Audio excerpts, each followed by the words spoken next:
Brush Showing. Is that the pit south of town or the one? It's Good Pit. Yeah, that's our main one. We can get everything we need out of that.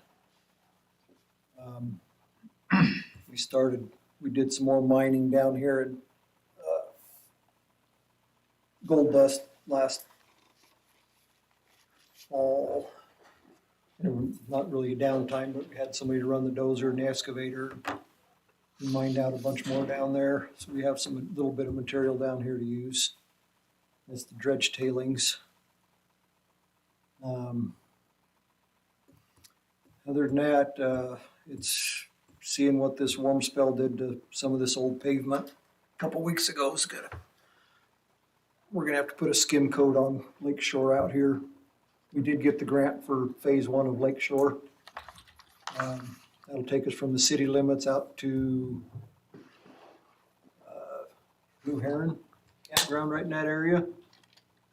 Got a flap grant for that. Full resurface or? Full rebuild. Yep, they'll go in there, they're gonna widen it to, we're gonna try to match the city's street. It'll be 2 11-foot drive lanes and 4-foot paved shoulders. But that's not until That's a flap grant, so we're probably 4 years out. 26 or 28 or something like Yeah. that. In the meantime, you're gonna skip it with some. Yeah, we road can't with keep up overlay. on the patch and it's gone. You're just gonna skim it till then, kind of like we did on East Lake Fork. East Lake Fork. Yeah, probably be a little bit thinner. Okay. That's something we will do. That one's holding up pretty decent. It's holding up really good. People keep asking me why I'm gonna tear it up in a few years and.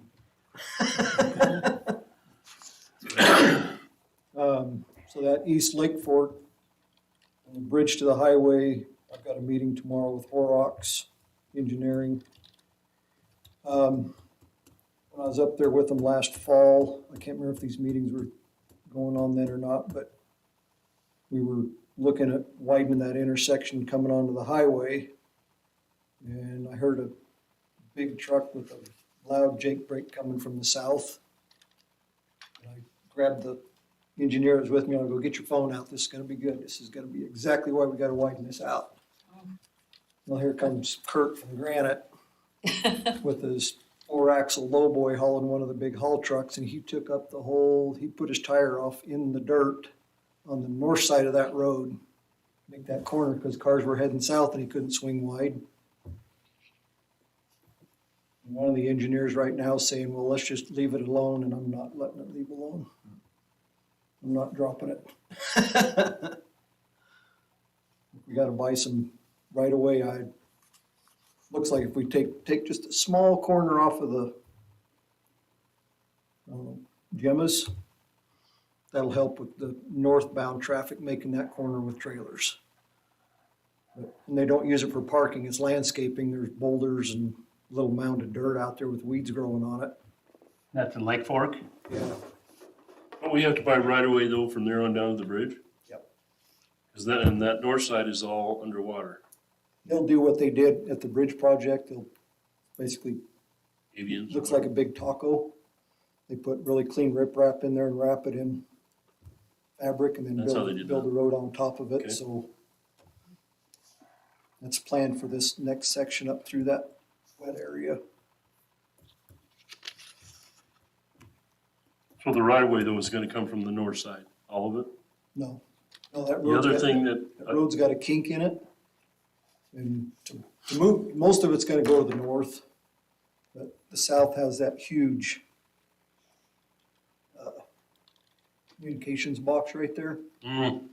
there's also the canal that goes under there. That'll be replaced at the same time that this road's rebuilt. Is that a culvert or Right now, there's concrete? 3 culverts under there, I think. Okay. And they've been rotting for years. Just wonder if we ought to, I don't know what else you could do other than concrete, and that'd be really expensive. That's what they're gonna do. They're gonna do a put in concrete. big box culvert. Good. And there shouldn't be any fish in that canal, so you don't have to worry about the fish. It'd surprise you what they catch out of these canals Oh, up yeah. there around McCall. 40-inch pike minnows and Yeah. northern pikes or whatever the heck those big monstrous ugly fish are. So briefly, what's on the list for this summer? I know we did quite a bit of paving last year. Yep, so this summer, I put 1.2 million in the budget for contract paving.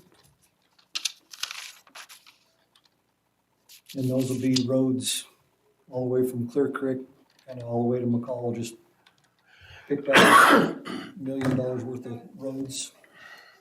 Are you gonna do anything to those roads before you pave them, Jeff, as far as bringing them up to standard? Some of them, yes, some of them, no. These are rehab projects. Just to get these roads by until we get a levee passed where we can buy right away. So what are right-of-ways costing anymore? Just $28,000 of what, an acre. an acre, okay. A lot of times it's not that much because the acreage isn't that much. It's the cost, yeah, the cost is not that much. As far as road standard, Jeff, I got something I'd like to throw out here. Is last year on Don Drive, they had a sewer put in out there. When they put no base rock in that road when they brought it back, there was no fabric, no base rock. They put 3/4. Today, some of that pavement's already breaking up. Yeah, Your it's, road standards, they need to follow those road standards. That sewer district was the reason we redid those road standards to begin with, because we didn't have any way of getting a bond or making them put them back like they should or anything, and that's the reason we went down and redid those road standards to begin with. did you watch Don Drive get rebuilt? Because there's 18 inches of rock in there with fabric. Sorry, I didn't hear you. There's 18 inches of rock and fabric underneath that road. There is not. I watched him put it in. I drove it about 3 times a week. And the reason the pavement's falling apart, they're gonna go back in this spring and rip it all up and redo it because they got a bad batch of hot mix. Was that road under contract by us last year to pave? Don Drive? No, Don Drive, I don't remember. No, they did that new subdivision going in out there. Yeah, I didn't think we did that road last They year. had to do a sewer line to it.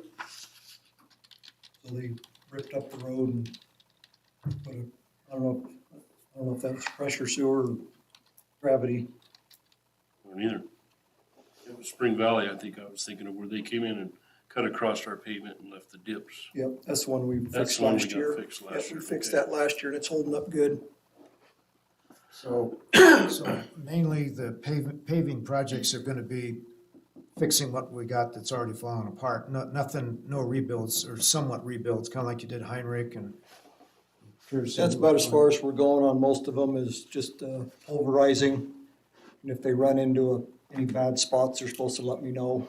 And we'll address those before anything gets done.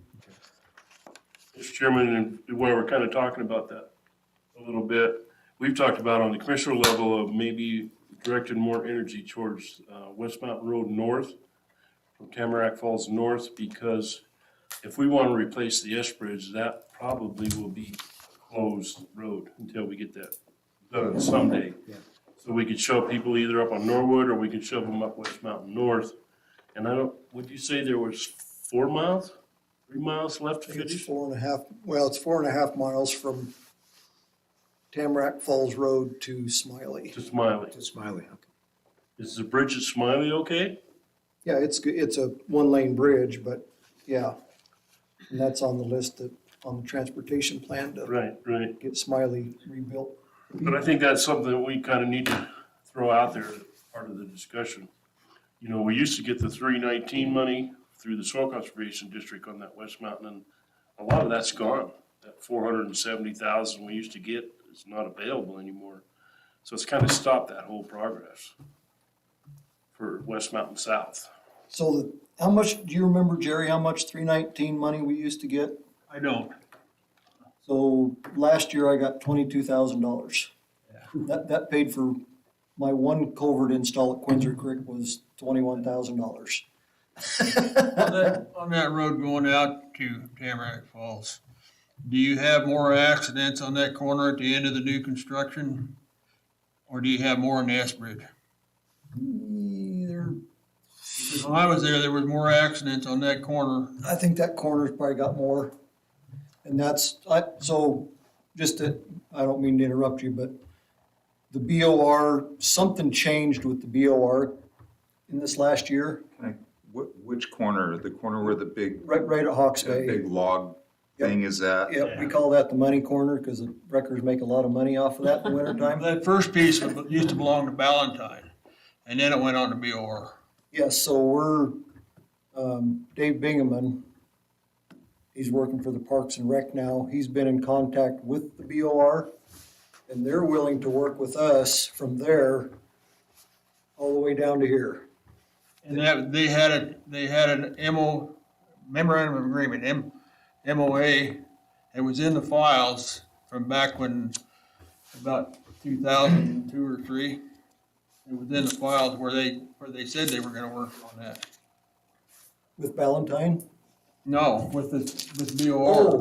BOR, there was an MOA in the files was. on working with that, and they changed people there, and I kept running into a head wall, and I tried to get the commissioners at that time to go down and meet with them, and I never got anywhere there, but they had an MOA to work all the way through there Okay. with the BOR, and it was between 2000 and 2006 somewhere. So that's still in their file somewhere. It should be in their file and your file.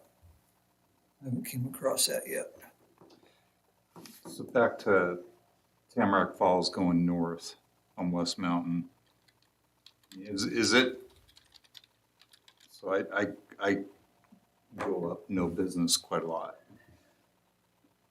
And didn't we do some work out there a year ago, year and a half, 2 years ago? All we 2 did, summers ago? we put new gravel down. So what's it gonna take to actually stabilize that road bed so you can actually pay it? Because it looks to me like it's just basically a sand bottom with springs underneath it. So- Native soil. Yeah, I mean, I don't know, So past No Business Road, it's all sand. but back towards Tamarack Falls, where that guy's got the place up on the west side of the road, Yeah, like a little house, and they were in there, and every time they pulled a piece of equipment up off that road, the hole got just bigger and bigger to the point where I was really happy because most of the people in the Priuses couldn't get through it.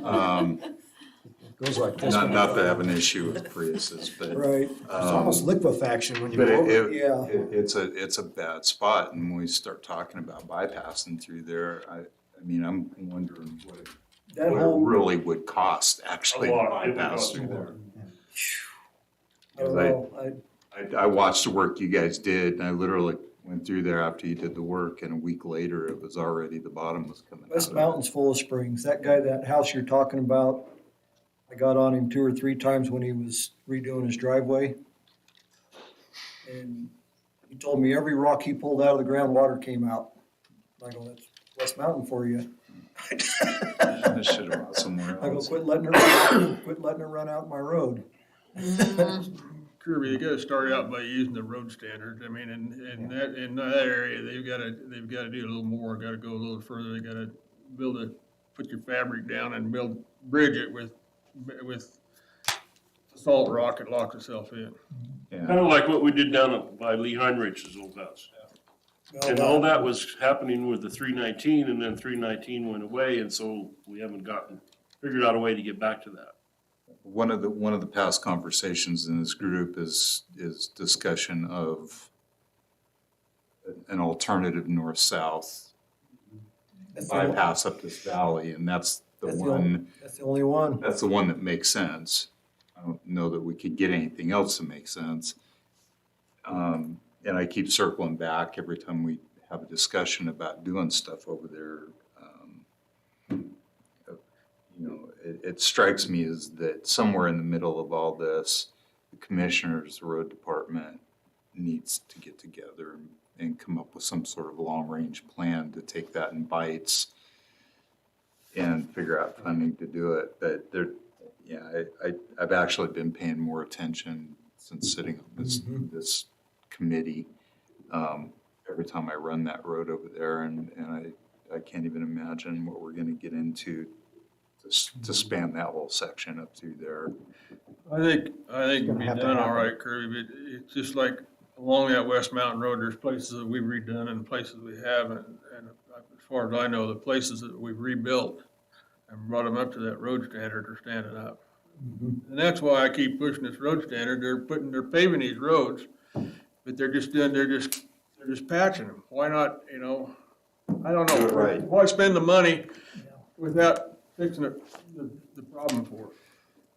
Yeah, and the same thing goes to me, grading some of our, natural surface roads, dirt roads, is get a crown on them, spend some time and money per mile to get them done right, and maybe they'll stay together for you longer. That's I mean, Jerry can probably testify to this, that we put a crown in look at West Mountain that we rebuilt from Black Hawk to Smiley. We're down to base rock. That You're not gonna wear that out.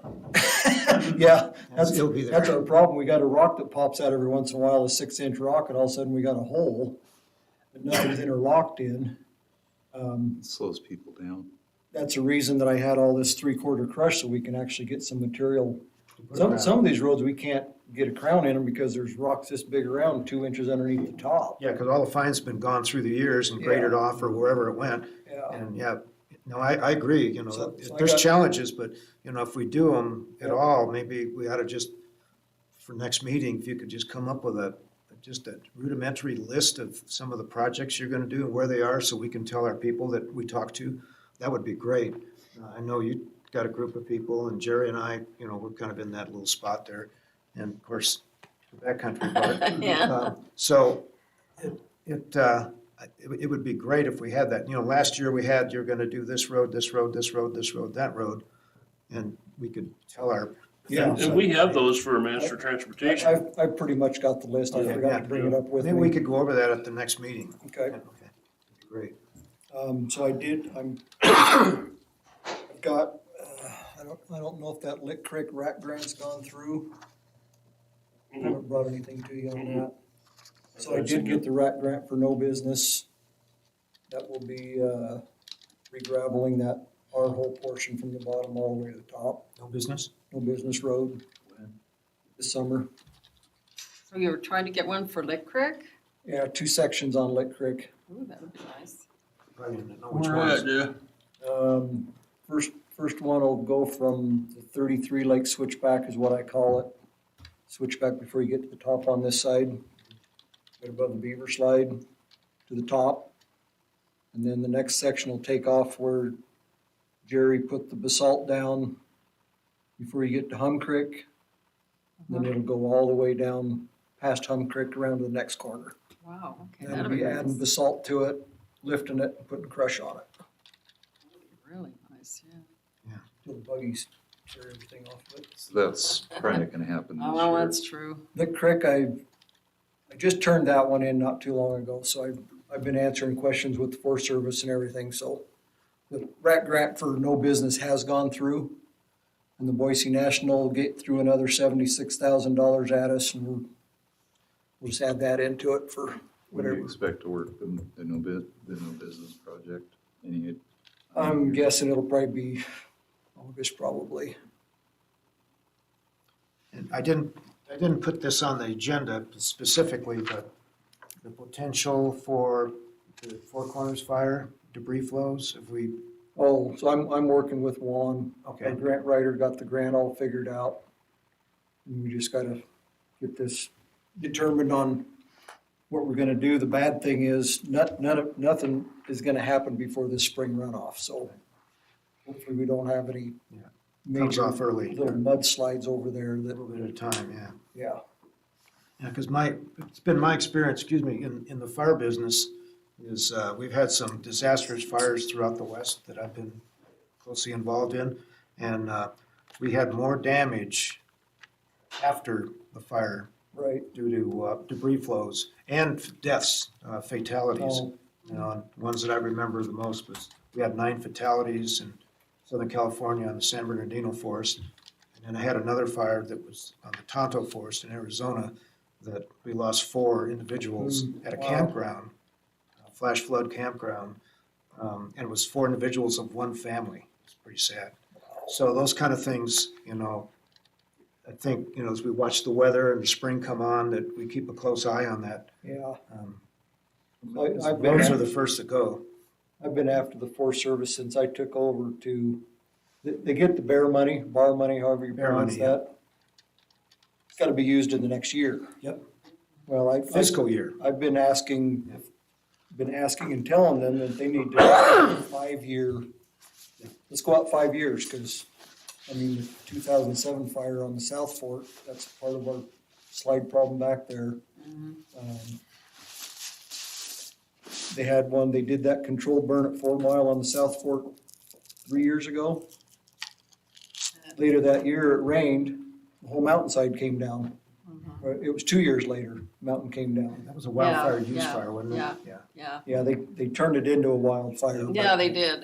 Just to get some extra 15 money mile. for it or something. How much are we expecting to come out of that Four Corners funding? $350,000. Is that culverts? That'll be mainly. Mostly culverts. culverts, isn't it? Yep.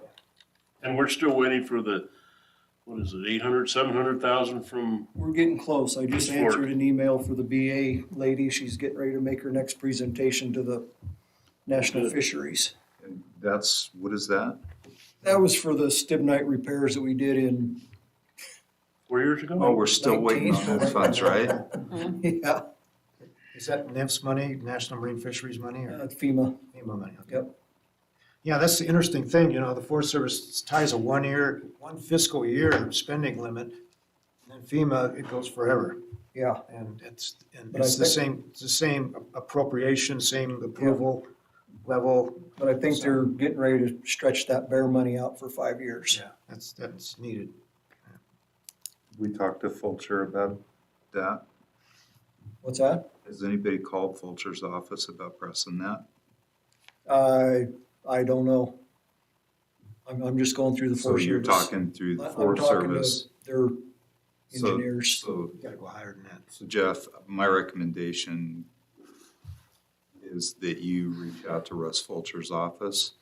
I met with him a week or so ago and let him know that we're gonna need some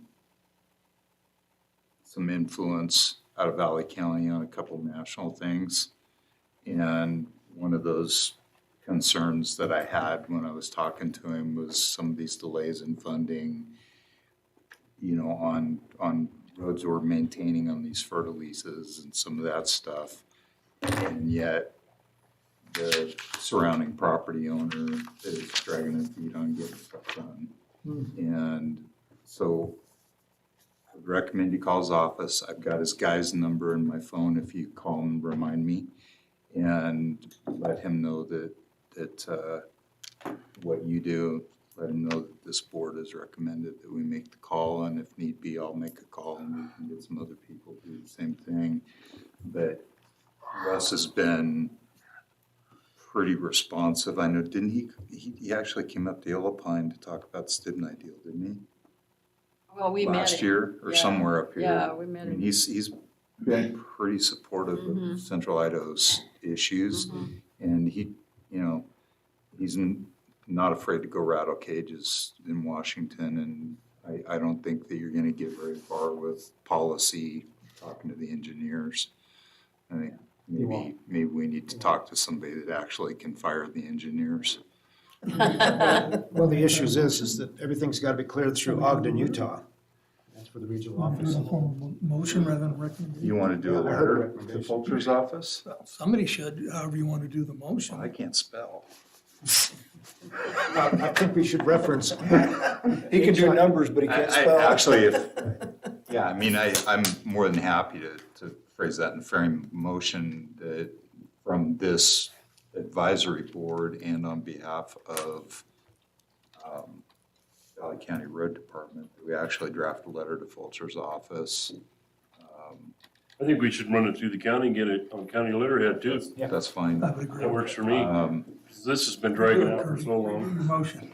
I'm redoing my motion. that Commissioner Elt is gonna write this letter on. I can't write either. Sorry, so Speak to her. so the motion is that we draft a letter, and presumably from this committee and the commissioners and the county in general on county letterhead to Congressman Fulcher's office requesting he engage with Forest Service on behalf of I don't know if it's, getting our funds released from is it FEMA. Forest Service or FEMA? Well, FEMA needs to release our 4-year-old money. And that's not official in the motion. That was just responding. Sorry. But we engaged both with FEMA to get the funds coming back that we need, and that he engaged with the Forest Service on behalf of extending the bear money to a longer period than 12 months to actually permit planning stages on behalf of our roads department. I think if you reference HR 1898, I've got it here. Okay. First, we gotta get a second on that, then we can discuss. That's right. And So we'll second reference it. H Oh, you seconded 1898. that. You Discussion. seconded us. Anybody second? Yeah, you did. Second. All in Gary favor? Swain seconds it. All in favor? No, we have discussion. Oh, we Discussion. have a discussion first, okay. So I got a little discussion. I don't know where you even got this, but it's HR 1898, and I'll just read one little piece of this thing that kind of gets you wound up a little bit. Currently, the National Park Service receives $292 million to maintain 13,000 miles of roads. Yet the United States Forest Service receives $18 million to maintain 370,000 miles of road. There's a great need for investment in our forest roads, and this funding disparity creates a detrimental challenge to USFS that puts communities at risk. The bipartisan Forest Act would increase dedicated road funding to free up Forest Service dollars in order to restore forests and ensure service roads are equipped for travel, emergency preparedness, and response. And that's just one little piece of this. And I think there's a lot to it, and it's mainly been sponsored by Carpajal, California 24, and Doug LaMalfa, California, it's District 1. But, and one is a Democrat and one's a Republican, so it's got some bipartisan support. So I think, you know, I'll have to read it. I'm just trying to. So anyway, I Yeah, think, thought we had I that. think, and that was 21 when it was originally drafted with the committee, so it'd be interesting to see where it's gone from there. Well, and didn't they come out with a whole bunch of money last year for bridges? Well, it was, I think, I don't know whether this was tied to the Infrastructure Act or the Yeah, I think there anti-inflation, whatever that thing was. But was the Epstein Bridge was in on that or something. Yeah. What the heck was that? That was EDA money. Yeah, Yeah, I'm not right. sure if Tie that that got to- into this because this was mainly, looks like, keying in on the Forest Service, supporting the Forest Service's road system nationally. So, any other discussion? I wonder if it's saying forest roads, but where we have the easement on those roads, does that release them from having to spend money on them? I would guess so. I think that's the way it works. They give us the roads and then they don't have to maintain them. Yeah, but that doesn't work for the South Fork. You mean, That's because we didn't take you the mean the Yeah, further we didn't roads? take Yeah, it. further roads. No, we're supposed to maintain them under that agreement. That's, you know, the RS 2477, we don't have to, but the further roads, we're supposed to maintain them. The thing that you gotta realize, Jeff, is you're getting 40% of your blue line money from those backcountry roads. Yeah. Now, when I was there, we spent less than 50% of the money received on that 40% on maintenance of those roads. Right, we're still right there. And at the same time, the Forest Service kept coming up, we got bear money and different other projects. They come up with money for projects on these roads as long as we co-partner with them. Right. And the deal I preached to them was, we don't have any money, but we've got a crew and we can use our forced account to do that. So anything that we gotta take out of our pocket, you pay for, we'll do the work. Yep. And we got quite a few projects done at that, you know, doing it that way. We're doing that again this year with the Profile Creek Bridge at the very top where the old road goes around. Yeah. That's all gonna be dug out and Forest Service putting in a 90-foot bridge across that. That's a waste of money. That's an Indian It's, deal, and that's a waste of money. It's a time. The bridge alone is right at $400,000. I'll remind the chairman, we have a motion and a second. And any more discussion? Thank you, sir.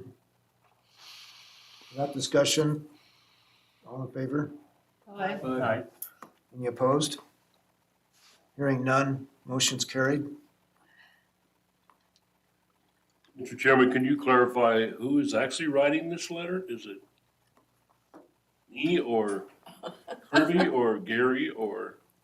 I think it ought to be about 3 or 4 of us getting together and Yeah, I Making sure think it's we worded probably right. need Yeah, to have it's a worded out. conversation because there's 2 issues we need to address and from my point of view, anyway, I don't understand all the underpinnings of the 2 separate issues well enough to draft a letter. I'm happy to sit down and help draft it, or we can bring in our grant writer. Oh, that certainly helped too, but it is 2 separate issues. Yeah. So I think we can cover it all in the Sure. same discussion with the congressman, but understanding the underpinnings and what the delays are and the issues and what, as far as the bear funds and the 12-month versus, what seems like a pretty obvious need for that funding to provide a little more time to even marshal the resources to do the work, to spend the money. So did I hear that you'll put together some bullet points and a small? Yeah, I mean, I can, Email I back can, and I forth? can, I can pose the Me too. questions Okay. and I guess presumably to Jeff, explain these things and then maybe we can sit down with somebody that writes letters on behalf of the county and kind of hash it out and then run it by. I'm just wondering, just throwing out some thoughts, if it should be 2 separate letters. It's really 2 separate issues. First, we need to get out for FEMA to get our funds. And the second one is the bear money. Those are totally different issues. I don't know if it would work better to split it up or keep it together. You know what, I'm happy to go either way, but my experience in dealing with our officials that are representing us in Washington, as is my experience with everything, is the concept of be brief, be bold, and be gone. Bring up the issue, don't make them read 2 letters, set your That's a good expectations, point. and then call them on the carpet on it if they don't do it. That's sort of how I operate in most everything, so. So the deal with FEMA getting our money to us, National Fisheries is holding us up. I'll send you, Okay, I'll shoot you an email. I'll send myself an email to remind me to email you. I'll send you an email. Okay. If you can do that. So, and I'll just send a bullet point. Here are the questions we need to figure out. And in my mind, you adjust it because this is really your football you're trying to carry. We're just trying to be supportive of right. finding Why is- another point of influence to help move this down the road. Why so- is fisheries holding it up? This Long might story. take, this might take the rest of the hour and a half Long here. story. Yeah. Well, So they are insinuating that we encroached in the natural riverbed when we built the rock wall on the big repair up, closest one to Stibnite, the big long one up there. In other words, known as repair number 3. We have come up with past aerial image, past LiDAR, past surveys, and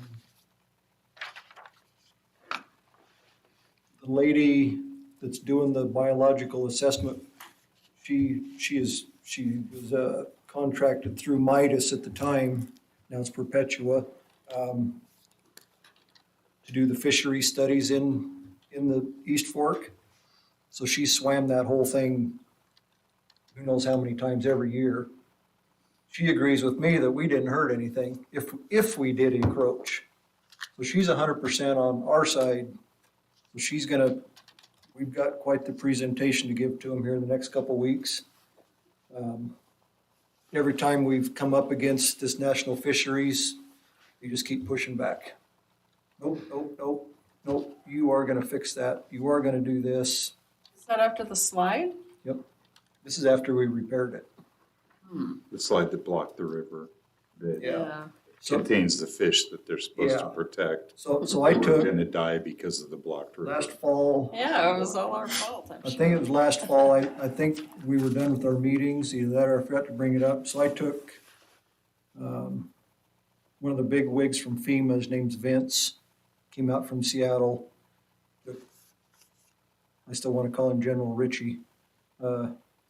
Brad Ritchie from the Idaho Office of Emergency Management. Rob Feely, same office, took him back there last fall. And they looked at me and said, well, what's the holdup on your money? I explained everything to him. I took him down and showed him the log jam that's already silted up. The river's already diverting about a mile below that, and it's heading towards the road. Well, the problem is these logs, it's totally rerouted that river. What I did, I don't know, for the last 2 years, I've been saying, prove it. Prove to me that I encroached in the river. Nobody can prove it. Okay, well, Paulo remind me, Yeah, I'll send So it. there was a survey done before you started? No, that's something else that's not holding the money up, but that was an emergency repair through a 404 permit.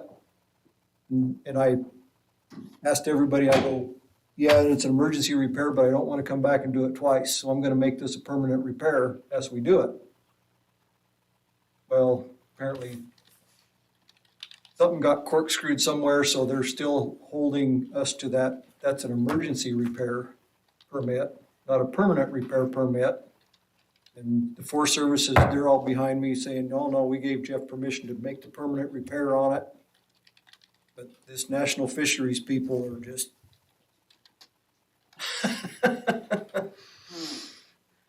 We had another snow slide in 2022 last winter come down, and it was very little trees. And we put that riprap in at about a 3-to-1 slope. And that avalanche hit that slope and just went straight up the hill on the other side, dislodged maybe 10 or 15 rocks. If it would have been a vertical wall, I don't know what would have happened. But it's something that, Perpetua's got it in their plans to mitigate those slide chutes.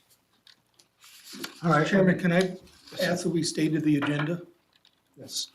Thank you. Okay, enough. I'm gonna send you the note, remind you, and you guys are gonna draft up something. We'll see something in the mail, and then let's move on to the next one. Thanks again, Jerry, for keeping me on track. Okay, seasonal priority list accomplishment to date, successes and challenges. I would like to take the lead on this. Yes, go ahead. If I could. Over a year ago, we created a priority list. And in the statement priority, that seems to me that's what you do first. You get these simple things accomplished before you do other things.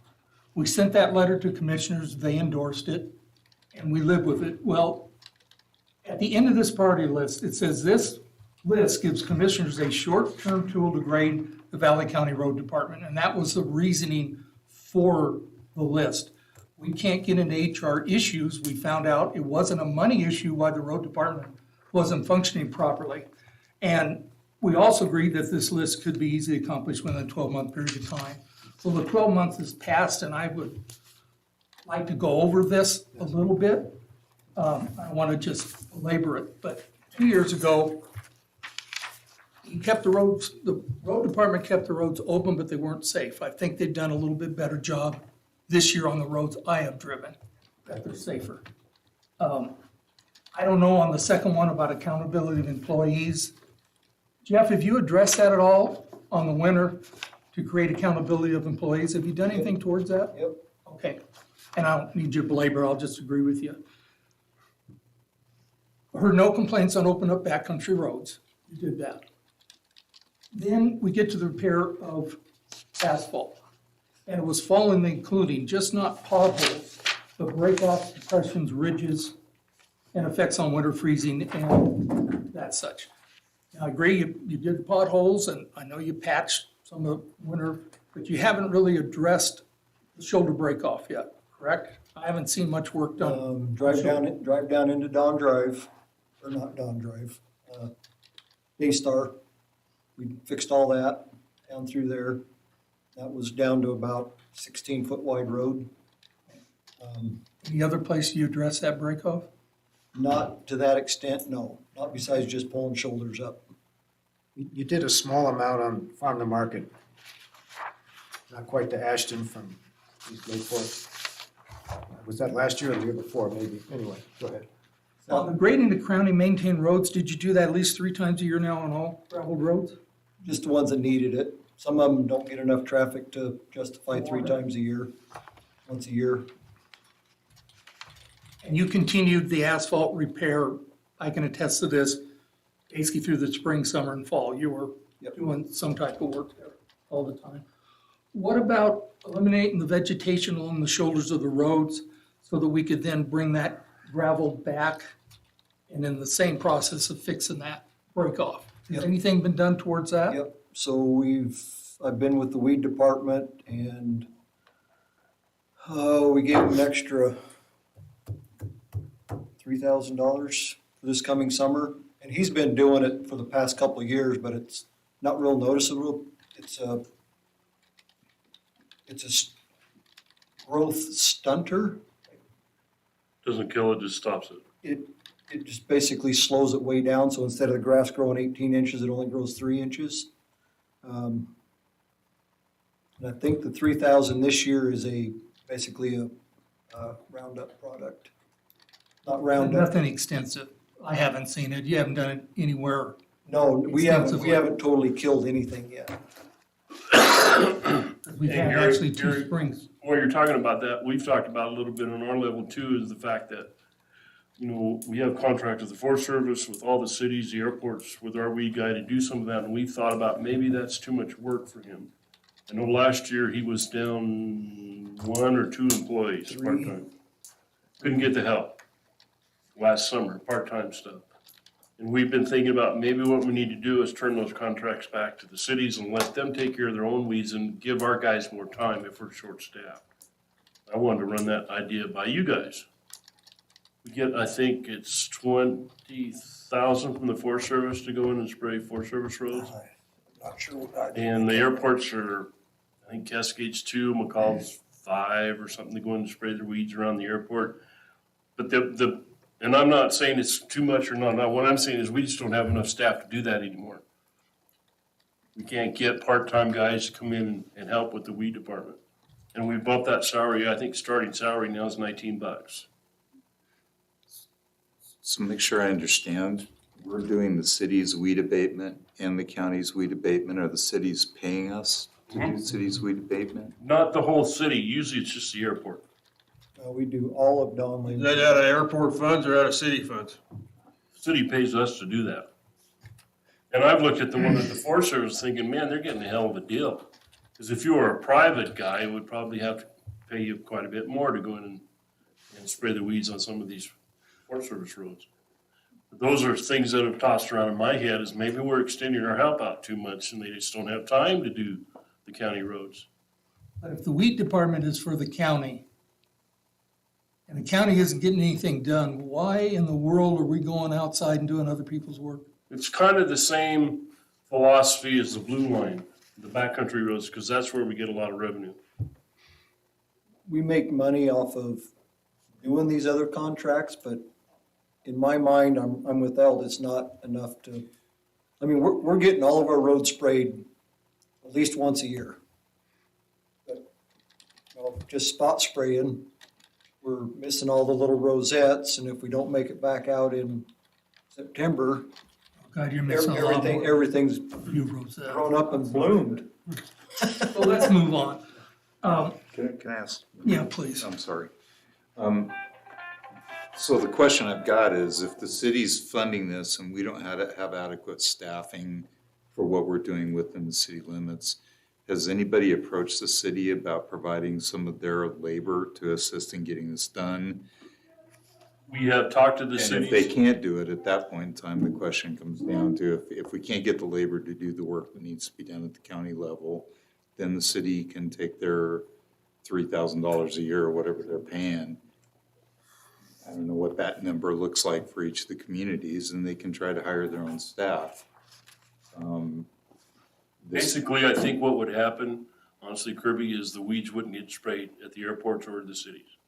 We just have more weeds. But it's a state law. And it's a state law, it's supposed to, and there's been a lot of discussion at the commissioner level statewide is how we can get more enforcement out of that. Because the way the code reads now is you send a letter to the property owner. You have so many days to take care of this weed issue. If you don't take it, supposedly the county is able to go in and spray it and send them a bill. But my prosecutor says we're not doing that. Because that opens us up to a huge liability issue. If we spray somebody's crops or their flower beds or grandma's garden, then we're gonna get tattooed on that one. And see, at the Lake Fork Business Park, I have asked the county to spray and I'll pay you. There'd be a lot of private people that would welcome you coming in, because as the state might go along the highway, I can't get all my weeds. I don't have the equipment they have in the sprayers. I'm out there with a little 5-gallon. You might open that up for people Well- to voluntarily have the county and pay. Yeah, and I think it's a possibility, but on the other side of that, we have people that put up signs in the county right away that if you spray, this is a no spray zone, and so we have to get folks to go in and do it by hand. But the weed department It's is a like- line item taxing district, right? We tax to keep the weed department alive. Apparently, that's not enough if we have to go outside to try and get a few $1,000s other I places. think I'm just shooting off the hip here, but I'm thinking it's gonna be around 30,000 a year from Forest Service, City of McCall, and City of Cascade, Income coming in. that we contract to do that. I'd have to go back and get the exact numbers, but Sounds about right. the other issue is we also give the airports a lot of money every year so that we have the ability to put a fire camp there, basically. is the Even main- less than you used to. Are we spending all the, are we spending all the money we get? Pretty close. You know, So how are we spending all the money we get if we're budgeting for 3 employees and we're down 2? you get, there's Steve and 4 part-time guys usually a year. This last year, I think we got 2 part-time guys. But generally, a big chunk of that budget is staffing. So if we don't have the staff to actually do the work, then how are we spending all the money? Overtime? Yeah, I mean, it's a year-to-year budget, and if I budget for 4 part-time people, am I paying those other 2 guys to do overtime, and that's where it's at? That's where it's at. Same thing is happening in EMS. The overtime there is phenomenal.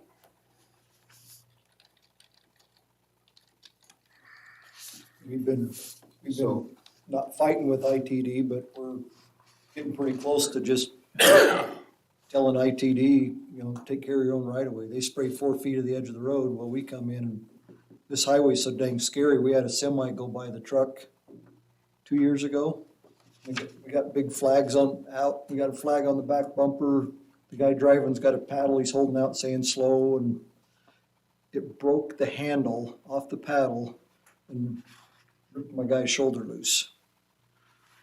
On another issue, Jeff, about striping main arteries, you said you couldn't get anybody last year. What about this year? This year I've got Idaho Lines and Signs. They're gonna do West Roseberry, West Mountain, and all of Farm to Market in Elo. Already scheduled, Is that pretty spendy? $40,000. So the machine to do that is quite a bit. Oh, it's a specialized, computerized, But it's clearly a safety issue on that one. yeah. Totally. Because even in the winter, and what I realized, everybody has 3 tire tracks in the winter. Yeah. And they open up that yellow line almost right on it. And you'll see it, and that forces people to move over. And that striping is just simply a safety Yeah. issue. Especially as our roads get narrower, Yeah. our shoulders start falling Yeah. apart. So Jeff, does that include a fog line? Yes. 'Cause I like the fog line more than I do the yellow line on the highway. I'm not Well, sure. we don't have any shoulders to put a fog I don't on. think our roads are That wide. far. So I don't know. I look at this list that should have been accomplished in 1 year. And it's been over a year, and I see a lot of deficits in here, things that haven't been done for whatever reason and whatever excuse. I would like to make a motion that we send a letter to commissioners basically saying that the priority list overall has failed. Lists the accomplishments, Jeff's done some great new things and different things he should have been doing. But I want to send that letter from this board, and I'll draft it and then get it to each one of you for approval before it's sent. But make them aware that we feel the accomplishments of the road department didn't meet the seasonal priority list. And then that probably becomes more of an issue for commissioners. It's out of our hands. We're limited on what we can have him do or can't do. We can make recommendation and leave it to the commissioners to discuss it. Second. Second. Discussion, yeah. Any more discussion? Are you gonna itemize exactly how that they weren't met I would, specifically? I would Okay. specifically. That's fair. Can we ask also for something from Jeff to say why it didn't happen?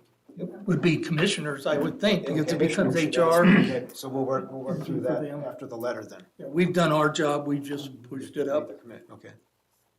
You're gonna list some of the items in specific? I will, I'll do, and please comment on the letter if you don't like it, Okay. and we'll adjust it to where we can all agree on it. Further discussion on the motion? All in favor? Aye. Any opposed? Hearing none, motion's carried. And on that same note, before we get off of this, it came to my attention that the county creates road development agreements. And there are lists of the agreement, based between the road department and the developer, and what they should do. Let's go back as far as 1998. And I'll be specific on the one which was Jug Mountain. There was a road development agreement, which I have a copy of. And in there, it listed 7 projects that Jug Mountain was supposed to contribute money to the tune of 28%. That was to take out the hump in Lake Fork Road. That was to put shoulder railings on the existing bridge, where we put a new bridge.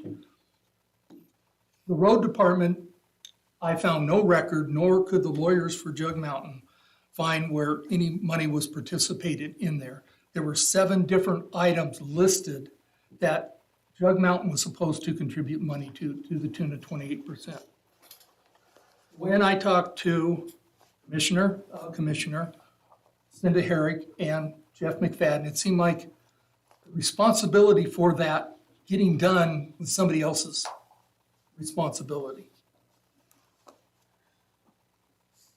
I want to make a proposal.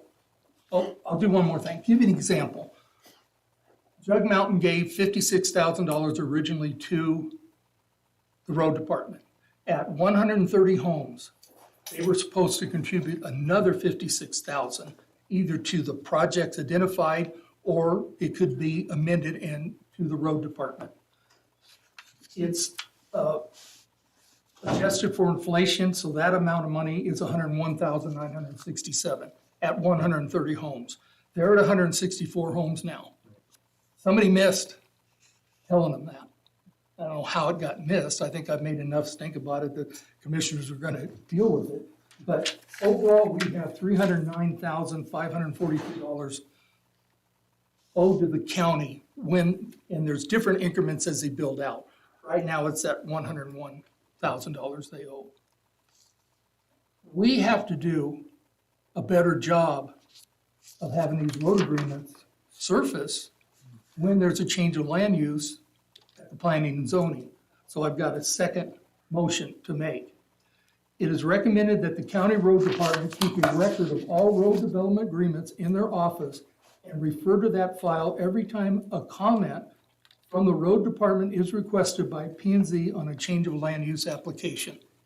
And I can give you this Yeah, if you. give her the language. I think, Yeah, that sounded pretty good. And it just assures that somebody, and I believe it's the road department responsibility, to every time they're asked for comment on a change of land use, they go to that file and see if there is a road development agreement that can be used in, we can get money to the road department.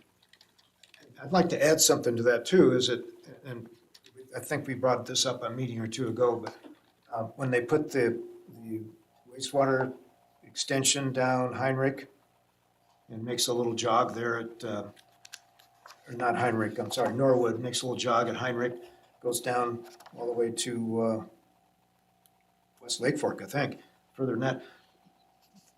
When they dug up the road, you know, they stayed away from the road as much as they could, but when they dug up the road, they put their manholes and whatever, human holes, I guess they call them nowadays, then they didn't compact it well enough, and now we got these big dips and stuff, and I think there was a bond related to that we didn't act upon quick enough. It was the potential of that, and that's something similar to the road agreement, wouldn't it be? Something similar, but it's, Yeah, well, in this, just follow up and follow through on some of these We have a agreements. motion on the table. Can we address that? Formal motion. I'll second Gary's motion. Sorry. Okay, now add mine to discussion, yeah. and of these 7, like 2 have already been done that they didn't contribute to. But one of these mentioned shoulder improvements along Farm to Market Road. Well, that's on the priority list. Here's funds to address it. Why aren't we getting a response from the road department when Jug Mountain just created 15 or 16 more lots to use this money to go towards the priority list that says we're to improve the shoulders of the road? I mean, there's the funding for a bunch of this. Did they pay it? Huh? Did they pay us for it? You have to request it. At 130 lots activates the other 102,000. It was 56, adjusted for inflation. And if you look at the road development agreement, you would have seen it in there. And in your comments to planning and zoning, which then we rule on, you want that money. And you could address it that it could go towards this, or in the road development agreement, there's ways to modify how that money comes. So it was there, Okay. just nobody asked for it. And the state isn't gonna just give it to you. I didn't know I had to ask, so. I think, Gary, what the issue is, and the same issue we have with code enforcement. That's why we decided, a year or two ago to hire a code enforcer so that they could go back to the old CUPs and say, you're supposed to do all this and this and this. Nobody was doing that. The same thing's happened in the road department because nobody knows. This is the first I've ever even heard of a Jug RDA. It's my thinking right now, and maybe I'm shooting off the hip here, but I think this would be a great job for this group, is to go back and look at those RDAs that Jeff has, because I don't think he has anybody on staff that can do it to keep up with it. And then you guys would write the letter to Jug. Call the question on the motion. Unless there's I any don't know that additions that's to it. our deal. I don't- It I don't know it should either. I'm be- just it throwing should that go out. back- It should go with either the road department or the planning and zoning, and there should be some coordination there. I know on this particular one, and I don't understand it quite like Gary does, and it's been a long time. But I went in and talked to P and Z about collecting money, and I was told until they sold 130 lots, and I remember being 100 lots, Gary, so it's my old brain clanking around, but. It's close. And we couldn't collect any more money. And this was before I left the road department, because that was over and, that was done before we did RDAs. They called them, I think, CIPs at that time. And I think Tamarack and, Blackhawk and this one, I think those are the only 3 that were before RDAs. And then the RDAs came available. I mean, they came up with that plan to do road development Oh, agreement. preliminary And I don't know. I believe that goes back, it should be somehow coordinated between road department and that. And it's pretty apparent that hasn't been happening. What's that? It's apparent that hasn't been happening. No, because, What I'm trying to do is No, figure out a it hasn't- solution. It hasn't been. Because neither Jeff knows about it nor P and Z knows about it. How do we fix that? and P and Z, I have a solution for you if we can get past the motion in a second. Can I say something real quick? We have a motion, we have a second. And do you want to reread the motion, or does or everybody can we understand the further motion? discuss this? I think you can discuss it until you Yeah, we're vote. going to discuss it Anything to add to the motion? after we pass it. Yeah. Okay. So, I posed this question several times to several people in the last 2 months. as it applies to this issue of enforceable road development agreements and the change in zoning use, which we have some questions as to enforceability of these agreements, the way that state law currently reads. And the question I've got is, number one, when we join in these agreements and we approve a plat, are we requiring either the developer issue a performance bond? And that could be for work on roads with sewer, water, whoever. Are we requiring either A, a performance bond, or B, a performance letter of credit from their bank that if they don't perform, we can enforce and complete the work? If we're not, we need to be. And that really needs to circle back around to our commissioners sitting down with planning and zoning and establishing that baseline. Virtually every other municipality, be it county or city, that I've done business with as a development banker requires these. Because they don't want to, I mean, you know, we saw during the recession, people start developments, they made commitments, they made agreements, they filed for bankruptcy, disappeared, and we had holes in roads. So if they hadn't already figured it out by then, they all know it now, and we're, as a county, if we're not doing this, we're behind the curve. So that's your first step towards resolving this issue, because these road development agreements and things that allow a developer to build a plat and negotiate 130 lot sales before they have to put skin in the game is not consistent with what the taxpayers need done on the ground when that work starts and those lots come to market. You know, in some markets, those lots may trade in 6 months. In some points of our market, they may trade in 10 years. But the infrastructure has to be done, it has to be built, it has to be maintained, and if they're making a commitment to fund it, they need to make the commitment to fund it. And they can go to their bank, or whoever's funding this, and that becomes part of their hard cost to build, right? It's not, I'm gonna pay you this out of my profits some point down the road, okay? Secondly, most of our enterprises outside this county, the other counties, municipalities, these contractual commitments are maintained and managed by the group that develops those contracts and commitments, which here, in my mind, would be our P&Z department, Cinda. And, you know, each one of these requests, they come to Jeff. Jeff, have you been the guy to sit down and write a road development agreement? Me and Cinda sit down together. Right. So if you guys are sitting down together, you guys need to put a tracking mechanism in place. Number one, if you get performance bonds or performance letter of credit, that you know 30 days in advance of that facility, credit facility, whatever you want to call it, is coming due, that you go out, you take a look, and if they haven't performed, you either require a renewal of that or you exercise on it and you take the cash. It's just that simple. It's not really a negotiating issue. But in our county, These- P&Z these- doesn't write them. Commissioners write them. It's passed from P&Z to They commissioners. are writing these agreements? Yeah. No, actually, Jeff and Cinder write them, they get them to us and we sign off on them. But I do know in some of the development, they don't get a building permit until the roads or whatever we've asked them to do is done. Depends on the size of the deal, but I'm gonna agree with you 100% because right now, nobody really knows how much more money we're supposed to get from Tamarack.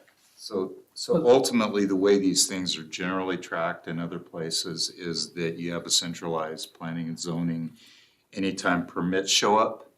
So if you took this project, for instance, and we needed 130 lot sales, those lots are gonna transition, every single one of them, through your recorder's office, through your assessor's office, and it's gonna transition when they pull permits through planning and zoning and the building department.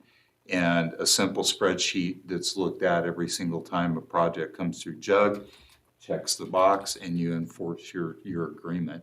If you don't enforce your agreement, then as a municipality, in my opinion, although I'm not a lawyer, thank goodness, that when you fail to enforce your agreements for a certain period of time, you, like in the private sector, may run the risk of not being able to legally enforce those agreements.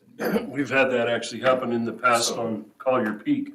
So ultimately, I agree with Gary, there needs to be a mechanism in place. The question is the road department seeing a building permit request? Are they seeing the transition change of hands? There was, I don't know there was where nothing that's. that activated Yeah, this. my sense of it is that tracking mechanism is more easily managed here. But if Jeff's aware of it, he needs to also be on it. I mean, we can't be walking, But we can't planning be and, tripping over $100,000 just because. Planning and it's zoning. there. couldn't deny the approval of the Jug Mountain extension to 164 lots because the commissioners wrote the agreement and we passed it on to you. We could not hold that up for a second based on that. That wasn't an issue for denial or postponement, and it was passed on to commissioners for you guys to deal with. When was that, you remember? A month ago? I never saw any of that, It Gary. may not have come. We approved them because we couldn't deny it or couldn't stop it because we didn't write the development agreement. I never saw any of that. We do have the CIPs. We brought that all back. But the issue is we still can't make it mandatory. It's a volunteer by the developer to do it. Unless I did. Unless you enforce it via, and this is not tried case law, but I believe that if they enter into this voluntary agreement, and part of that voluntary agreement is that they issue a credit instrument, either a performance bond or a performance letter of credit, Is that compliant above the with their 53,000? volunteer process, Right. that then you can enforce that. Right. Because they stroke the check. Now, well, And I think that's, which is 56. one of the other commissioners has some other thought processes around it. Still owe another In my 200. mind, a voluntarily written check, whether it's a letter of credit or performance bond. So let me ask you how that would work. So let's say we got a 10-lot sub and Jeff comes into P and Z and says it's gonna cost $100,000 of road repair to our main road to this subdivision. So we would get a letter of credit for 100,000 or a bond for 100,000. Typically, it's 1.5 times. Okay, so it'd be 150,000. And while Eldon might have been Just in- voluntary, there's nothing in here that shows voluntary compliance. Yeah. It's a document that he has to. Yeah, once they've signed that, they voluntarily give you that. Yeah, they that bond, voluntarily, then you're- but you once got you 'em. get the agreement, it's binding.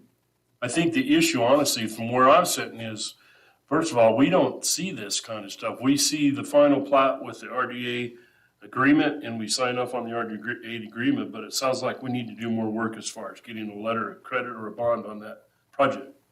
I think that's a fair ask. I would like to ask Cindy if she's tracking any of this.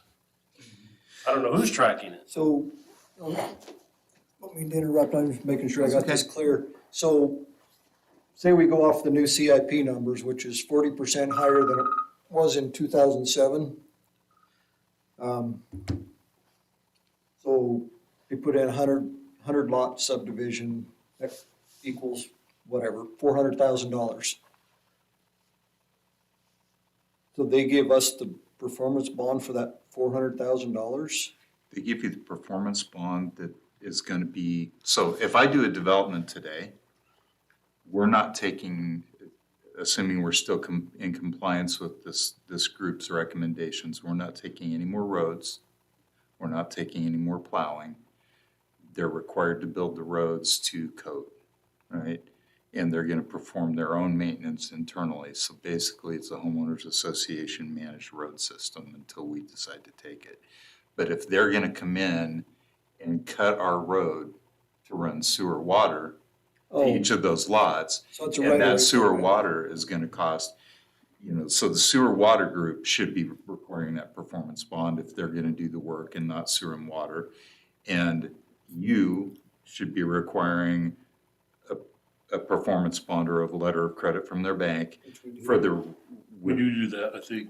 for repair and completion of that road issue if they don't do it Right. to standard. Yep. Right? And that's, so the question is, number one, who's tracking it? And number two, are we enforcing?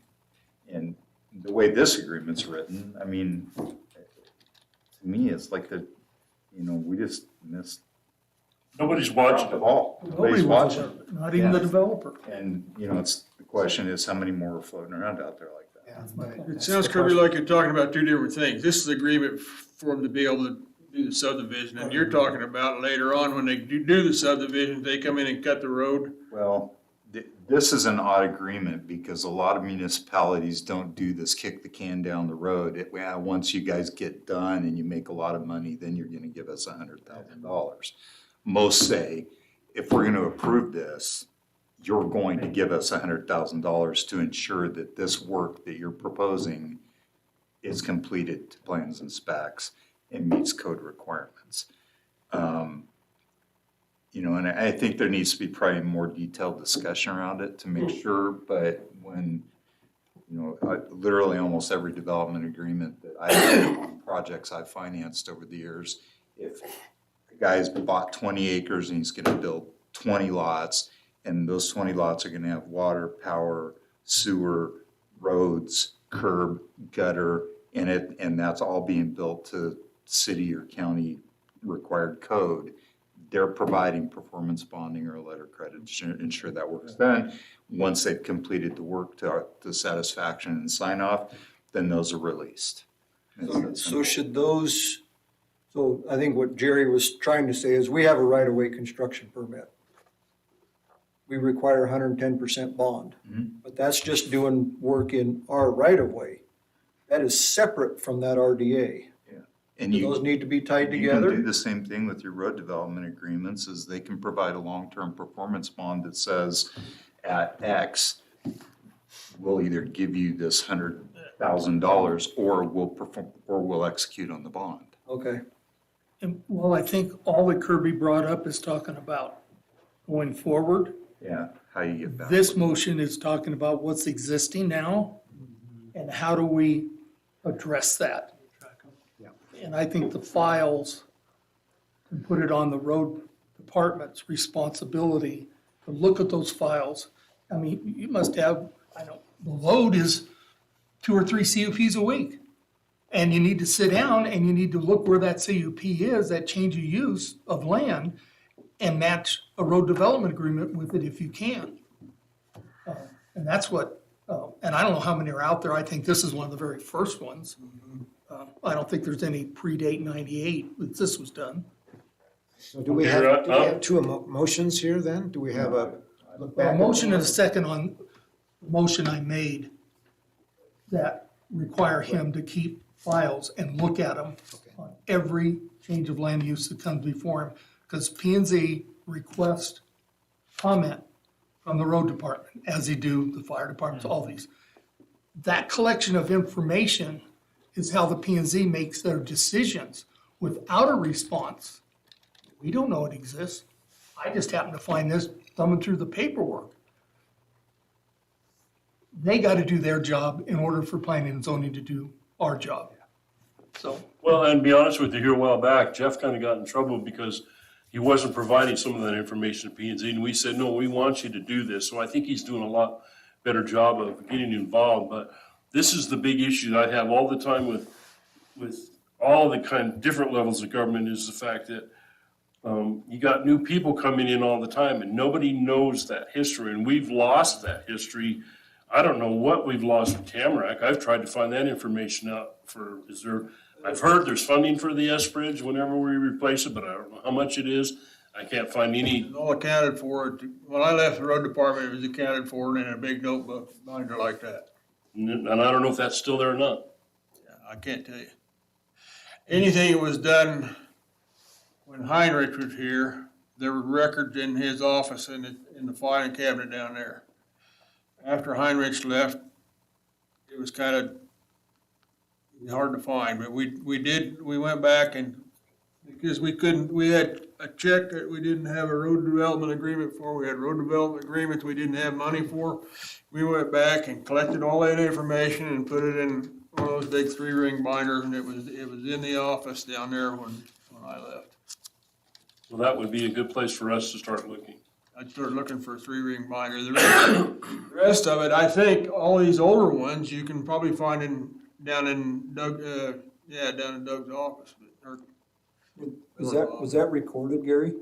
Beg your pardon? Yeah, I was asking Gary if that had been recorded through the I clerk's think it office. was. I'm not sure. Yeah, I don't know. I'll bet you anything Cinda's got them too. I'll bet your money Cinda's got all of them. Well, she had to have it because she put it in the P and Z packet. But I will say on this one, Jeff never responded to it. It was a generic statement that Cinda wrote that came to us when we approved these lots. They shall contact the road department, blah, blah, blah. But there was no response. When I see that generic, I know somebody isn't doing their job because they're not responding Right. to the CUP. So I made a phone call on that and asked what I should write because I wasn't quite sure. And I was told that it was an extension on an original PUD and I didn't have to comment. Who told you that? Not telling you. It did come across and like Elt said, all summer long. Shall we vote on the motion? Yeah, let's go ahead and move on to the motion. So we have the motion as Gary wrote. He's going to provide that to you, and we'll get that in the minutes. All in favor on the motion? Aye. Any opposed? No? I'm not opposed, but I don't think we've really solved our problem here. I think we just pointed out an issue that we need to work harder on. Exactly. And, Big issue. and I'm trying to figure out how to approach that, and I need your guys' help how to approach that. Whether we pile that on Jeff, or we pile that on planning and zoning, or is that a commissioner function? Well, I don't know. In my mind, I see it being either the building department and P and Z, they gotta communicate it, and like Kirby said, on a spreadsheet or through GIS to track that. And it's all, one tells the other that these are getting filled up and to keep track of them. Yeah, cause that, like you said, there's a lot of dollars sitting there to get work done. What I'm asking though is why didn't our P and Z administrator pick it up? You didn't see that? Hey, after 100 lots, you're supposed to do And this. she put the road development agreement in our packet. And you guys picked it up. And she did, because Jeff didn't respond, she put in that generic wording. And it moves on. There's a lot of entities coming in on a CUP that she's depending on the fire departments there to give her the information that they can present it to planning and zoning. But that was an existing Mr. development. Chairman, would you be willing, if I Just add could, to it. Yes, to have Cindy come in here and explain it, how she handles that yes, let's do that, because that solution? Because we're not coming up with answers, we're just pointing I'll go fingers get right her. now. Sit down. I'll get her. Well, Gary's on his way. I'll drive her in there. To clarify, this group's mission is to identify issues that we see need to be resolved and pass them to commissioners for approval and enforcement. We don't really have the ability to manage HR or staffing. No, right. the staffing to accomplish this. But just given this, I mean, you know, there's one. that's one. So the question really comes down to, as a commissioner that's representing this group to the rest of the commissioners on a weekly basis, the question really comes down to, where do we identify a staff member to go spend time going through Jeff and Cinda's department? What I would ask is you guys. Look at all these old ones. Is to send us commissioners saying, this is our next concern. Something that you need to work on, because there is way too much for 3 people to keep track of all this Yeah, stuff. to me, It's the solution going forward seems pretty, it's just a management function, just paying attention. The solution going backwards to find out how many hundreds of thousands of dollars are still laying on the table out there, is a bigger problem. Yep. Because then, I mean, do we want Jeff making sure the roads are maintained, or do we want Jeff going through road development agreements going back 30 years? I'll make a But comment I on don't know that we, This was done when they quit collecting money from this. I know there was some discussion on these other ones, and the commission at that time didn't seem interested in enforcing anything, so things kind of got left hanging in limbo and nothing ever happened. And I think that was a lot of the problem, because I know when I went to ask about this, nobody was in favor of even looking into it. Well, and it's not that we lost the lawsuit, I can't remember the name we of didn't it, lose the lawsuits. the development, but it scared everybody enough that, I think, and I wasn't the commissioner at that time, but it scared everybody enough to sit back and rethink this. And we've worked with Oki, our prosecutor, on a lot of this, and Cinda, and we're gonna go back, we've already started going back and requiring them from developers now. And I don't know, Cindy, have we had that much kickback from developers on them? No, Been pretty easy going. Been no. pretty easy. I guess the question that we're asking, or these guys are asking, is who's keeping track of the old RDAs from 10, 15 years ago? The old RDAs, 95% of them, they gave us money before we recorded the final plat. So they completed the requirements in the RDAs. The ones like Tamarack, Jug Mountain, that had different considerations, Blackhawk. that was the first one ever done. They paved the road. There are no other RDAs out there in play right now. With Blackhawk? Yeah. So you're keeping track of these, Cinda? I am aware of them. All the RDAs have been completed. They've given us the money. They've been recorded for everything except Tamarack and Jug Mountain. And Tamarack is ongoing, as is Jug Mountain, depending upon where they are in their phasing projects. For example, Jug Mountain just hit last summer the number of lots that they have to hit before they have to contribute again, at which time we will collect additional money or require them to renegotiate with the Board of County Commissioners as part of the CUP process before the next plat's recorded. That's our hammer. We don't record plats. You know, I'm not gonna chase them in So court or it's something. commissioner's responsibility, not P and Z, to ensure that money is allotted according to a road development agreement. You don't do it. You don't put a condition, we're not gonna approve any more lots, because they passed the 130, they're at 164 now, so they have approved other portions of that subdivision will be on the We haven't one. recorded any other plats since last summer. What about the 16 we just approved? We approved a CUP, and a condition of approval was that they have to come into compliance with the road development agreement as worked out with the road superintendent. And if the road superintendent doesn't do it, He will. I'm following these, Cindy, we Gary. passed the 130 way before these last 16 came. We're at 164 now. Well, they're cells. We approved lots, and once they got to a certain number of cells, well, they had a rush on lots last year. And it's last summer that they met those numbers. And who kept track of that? When they met that threshold? The developer is keeping track of that, and before we'll approve another plat or record another plat, he'll be in compliance. Who makes him come into compliance? Valley County does. I'm aware of it, Jeff's aware of it, and the Board of County Commissioners won't sign off on the plat until they're in compliance. So why didn't Jeff, at 164 lots, mention that in his report to us, the P and Z members, that they had met that threshold? Probably because Jeff didn't know, because he's 3 road superintendents later, all the intricacies of that road development agreement. But I have the road development agreement, it's in my file, and I pull it out and put it in every staff report when we go through a CUP application. There was nothing mentioned about them coming up and paying that money after they had passed the threshold in that. Yes, there is. Wasn't. You gave me the road development agreement. You never said they have met they need to up that road development agreement. But through the process, David said they have.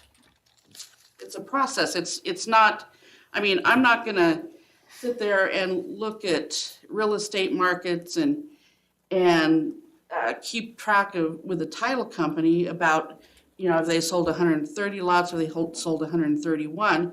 When he comes back in for additional approval, he's gonna tell us how many lots have been sold. And he told us he had sold them all. At Right, the so time, he's he met the was asking threshold. for 16 more. He had already Yes. passed the 130 threshold. So those 16 are in the process, and before we record that final plat, which is our hammer, the recordation of that plat, he's gonna be in compliance. And we're aware of it, and Jeff's gonna continue to work through this. We're already at 147 when he came in for the other additional.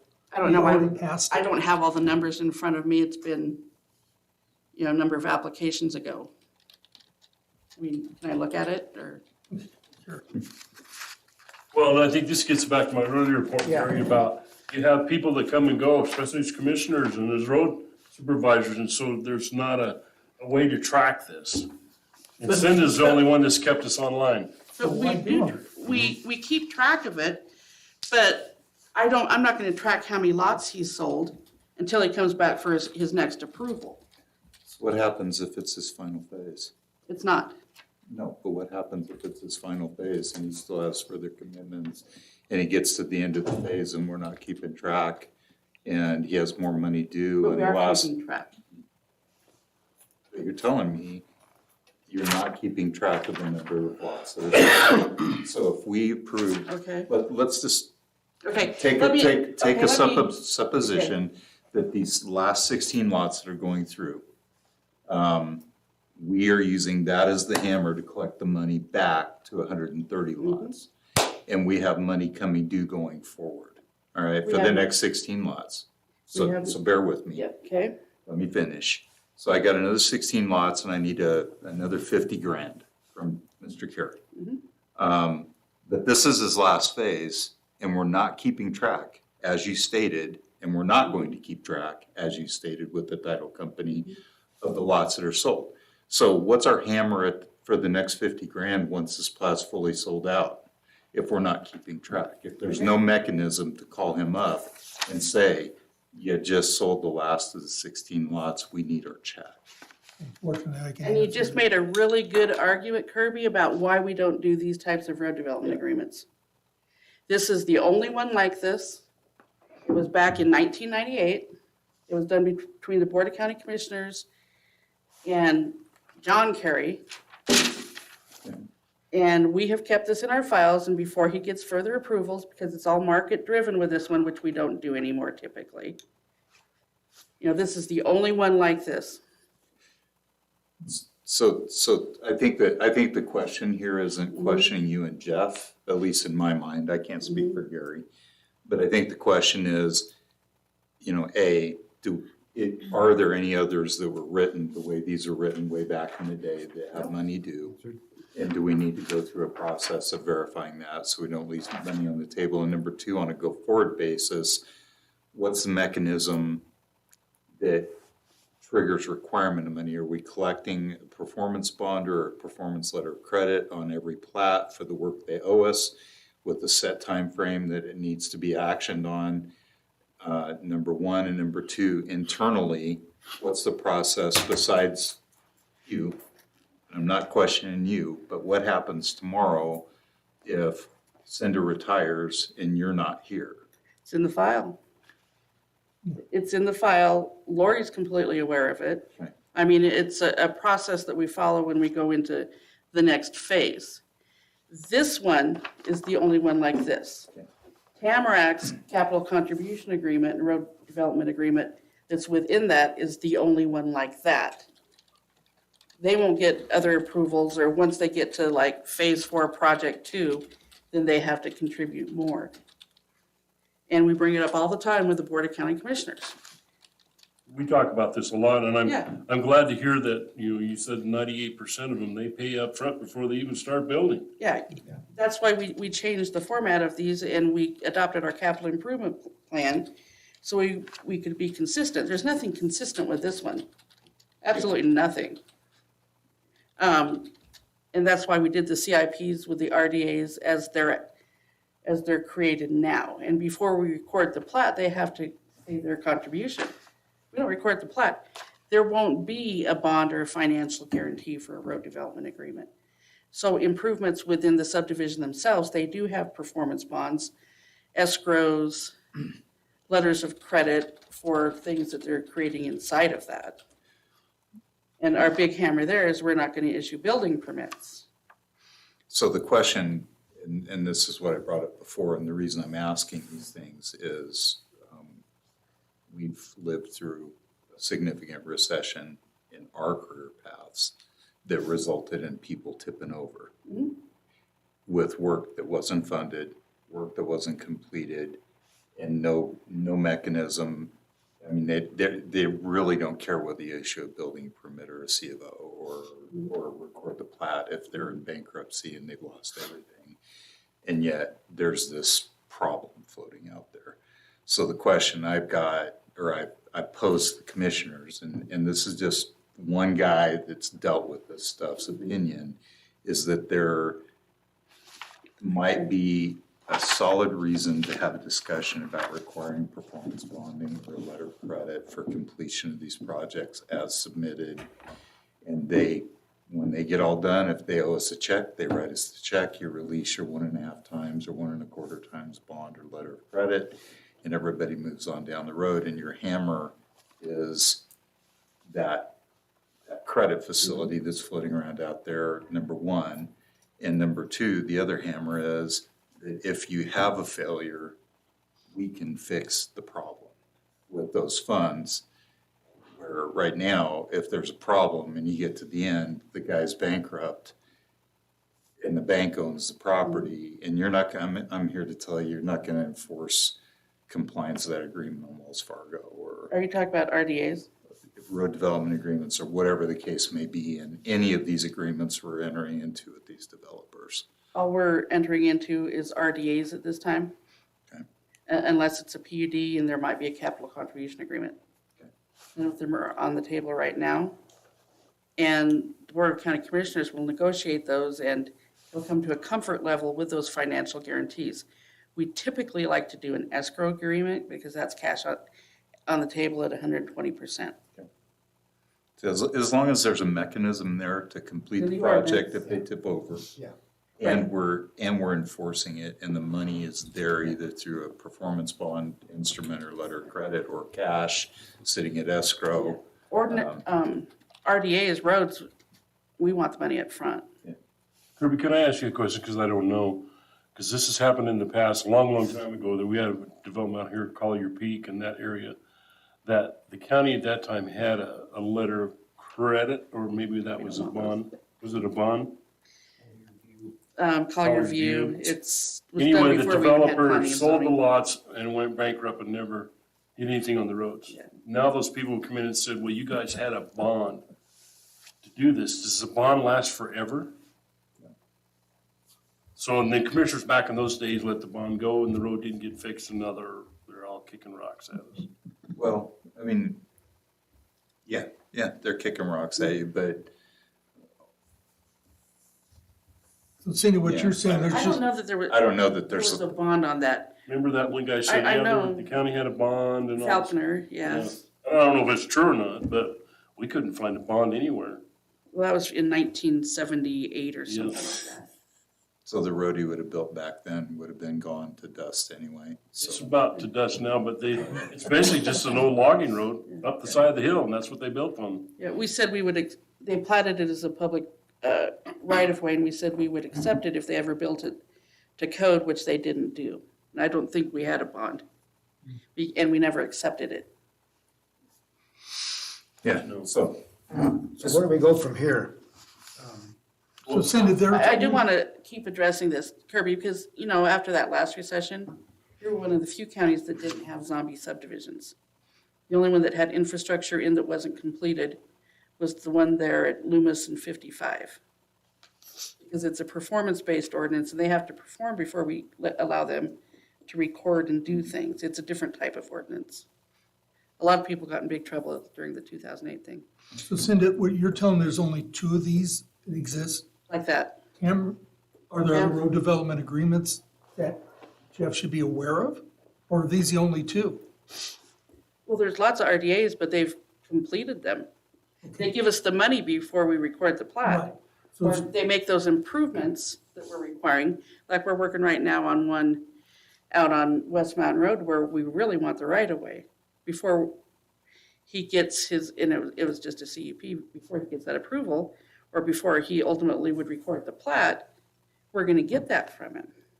So we have a motion and second on the table that Jeff is to keep a file of these road development agreements and look at them anytime a CUP is around that area to see if it's affected. And can I state that there's only two that he needs to do that with, or are there more that when a CUP becomes before the road department for comment, he goes to a file and he looks to see if there's any money available from past developments that can be put to work for the road department, and he would list that. Well, I don't know that that would be comments as part of the CUP we are reviewing. He's gonna assess the impacts of that CUP and tell us what he would like to see Right. from that developer. Right. And at some point in time, he gives that information to you, and you give it to planning and zoning. Yeah, he responds back to me, similar to what an agency would respond to me, that this is in this certain area. If it's a subdivision, we expect this amount of money, $2,671 per lot, or they can do off-site road improvements. And then Jeff and I sit down and decide what those off-site road improvements or that money would be, give them options. They come in and talk to us for now. One of these days, they might do it. And then we agree, and then we take it to the Board of County Commissioners for approval. And all this happens after P and Z, before Board of County Commissioners. I'll get back to the question, whose responsibility is it to find that information out? To give us the recommendations? To see if there's any agreement, however you want to categorize that agreement, that's monies is there available to the county for the road department to use based on sales, dates, times, I don't know what the agreement, who activates that? Currently, right now, I doubt that there's monies in independent CIP areas. You know, we just started doing this. There's less than a handful of people. I don't think we've actually taken in any cash, have we? We did take in a small one. It was only like $2,500 about a month or Okay. two ago. Great. I can't remember which one it's for. I'd have to go back and look. But I don't know if they've decided if Jeff is going to keep that in separate accounts or if Doug is, the clerk. What we're trying to do, Gary, is instead of them giving us the money, is I don't threaten them, but I can take that money from Jug Mountain and spend it anywhere in that CIP. Sure. So once I say, you know what, right now, I don't have nothing in your immediate vicinity that needs anything done. So I'm gonna take your $110,000 and go down here to Elo Hill and, So it's your responsibility to find that 110 and tell them? But why are you telling somebody that? That's what Jeff knows. yeah, and what we're trying to do is get the Accumulate. developer, instead of giving us the money, you dedicate right away. That's usually been wiping their RDA money out lately, not leaving anything left over for anything, but yeah, I've been talking to the clerk, Cinda, Brian Oakey, the commissioners. Instead of all that CIP money going into a pot and then us keeping track of it, which we still will, each RDA is gonna have a line item. I understand all that. Whose responsibility is it Make sure it happens. to know that happens? Oh, it should be me. Yeah, because I go out, I identify what needs to be done. I identify a price. I identify what will be done, and I'm gonna sign off on this before. So then the motion and second is warranted that you keep a file of that. And it's your responsibility. From here on out, yes, that back stuff, kind of scary, but, Well, no, we haven't. Carol did an audit shortly before she Yeah. left. right. We went She would have through everything. prosecuted if there was any, you know, absconding of funds. There was, it's, we have copies of all the old RDAs and things. I don't know where all this stuff comes from. I mean, we have all the information. Jerry, I just got through talking with him, he had it all in a book down there. He kept track of all that stuff. Which is probably the book where now that it's getting straight in my mind, that's the book that I went over with Carol Brockman. Yeah. And we went through all this stuff, along with Doug and Cinda and. Lori, I mean, And yeah, it did have, that book did have the accounting for Yeah. what was Blackhawk, where we stood with Blackhawk. Blackhawk is free and clear right now. They're all good. They helped, that was in 1994, I think is about when that was done. 2004, it would have been. Yeah, but It had to be from 2003 until 2000. Where'd they give it up at? Where'd they quit? About 2007? Well, Blackhawk paved from I mean, south. I'm sorry, not Blackhawk. I'm talking about Tamarack. Okay, thank you. I'm like, Those old gears, did you hear them clanking? okay, cling, cling, cling. Tamarack, you know, we have it laid out, I believe, in 4 different phases. They will proceed or progress through those phases. They were supposed to do $50,000 for an engineering traffic study or study between Tamarack and Donley. And then they did not contribute a specific fee per lot because they paved between Tamarack Falls Bridge and rebuilt West Mountain Road all the way back to Tamarack. Did they put any money towards the S Bridge? But the county, We're- but the That's county, in the next phase, I The believe. next phase, okay.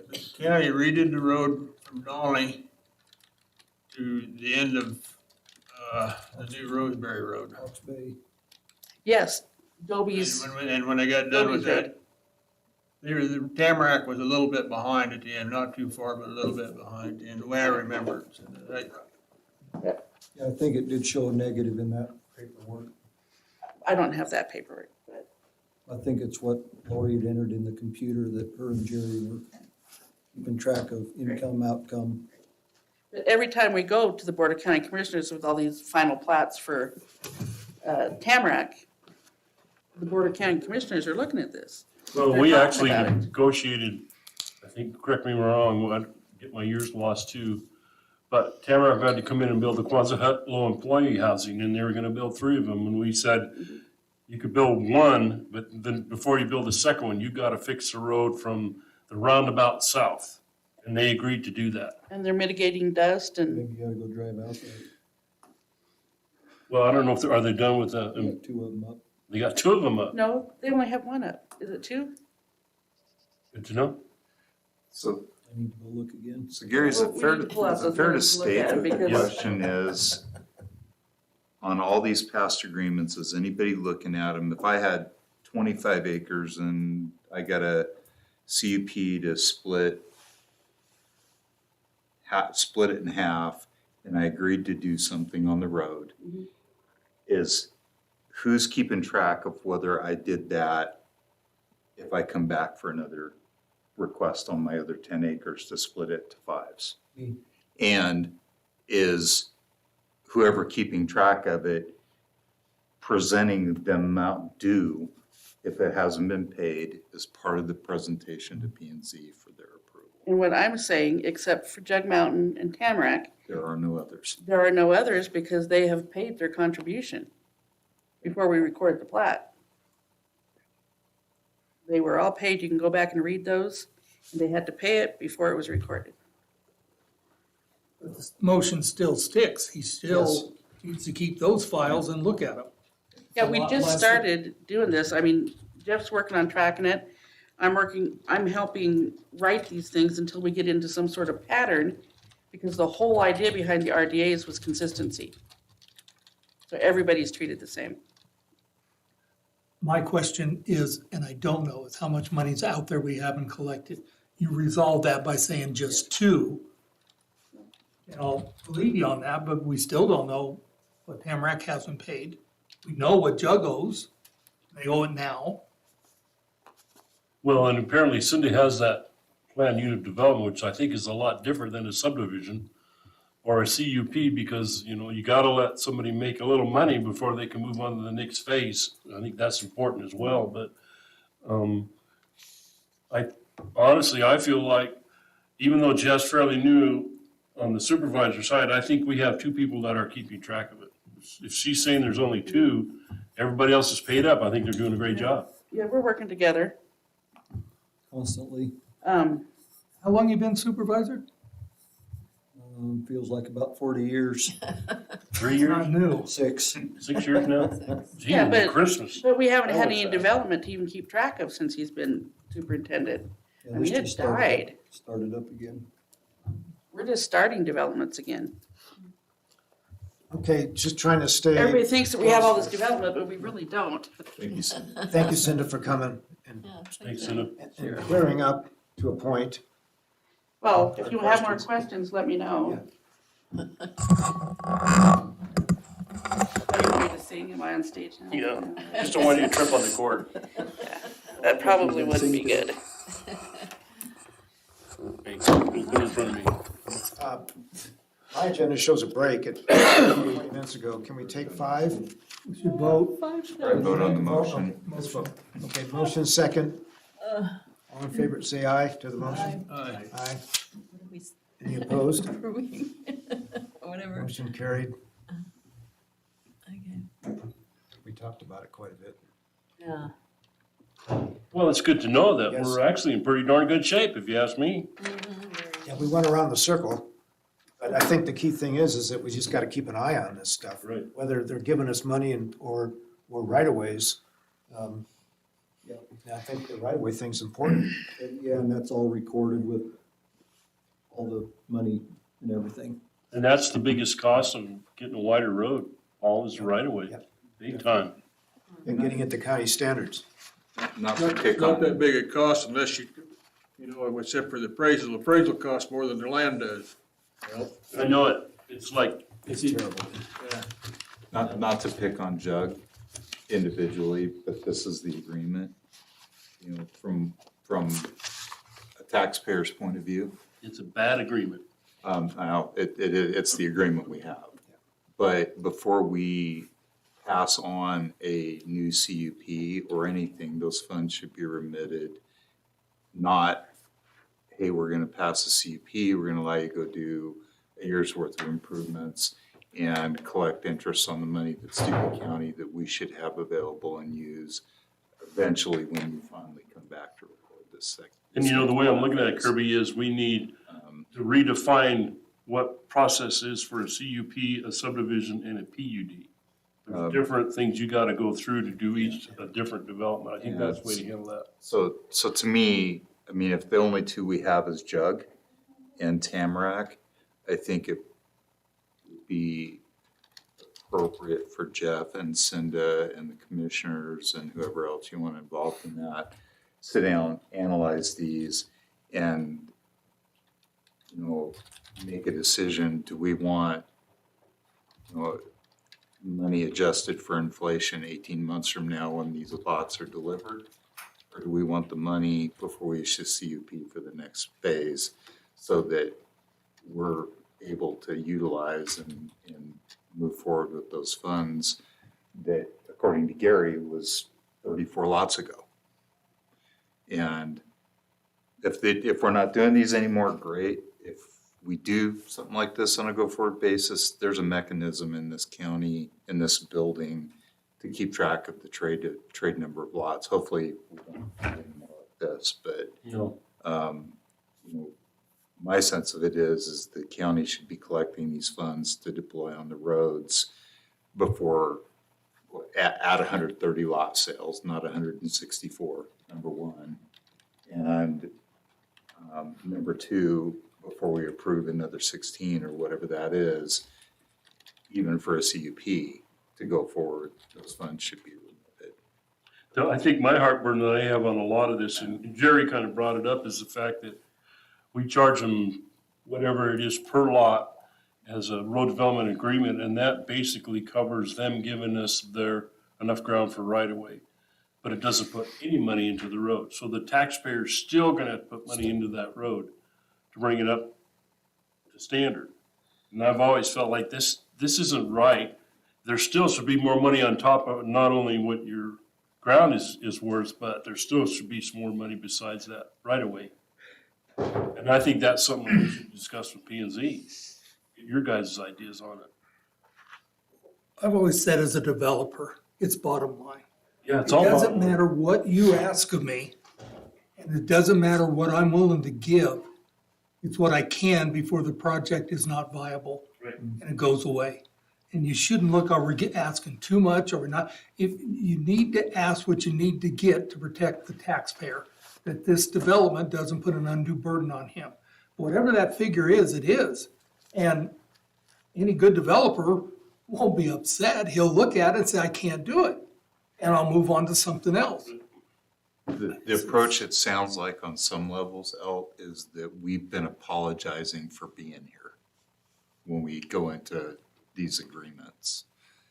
You know, if we're strictly trading for right of way and we're not getting any funds, that tells me that we're trying to negotiate from a position of weakness and apology instead of negotiating what is right for everybody that's sitting around this table that's here trying to represent the taxpayers who are also taxpayers.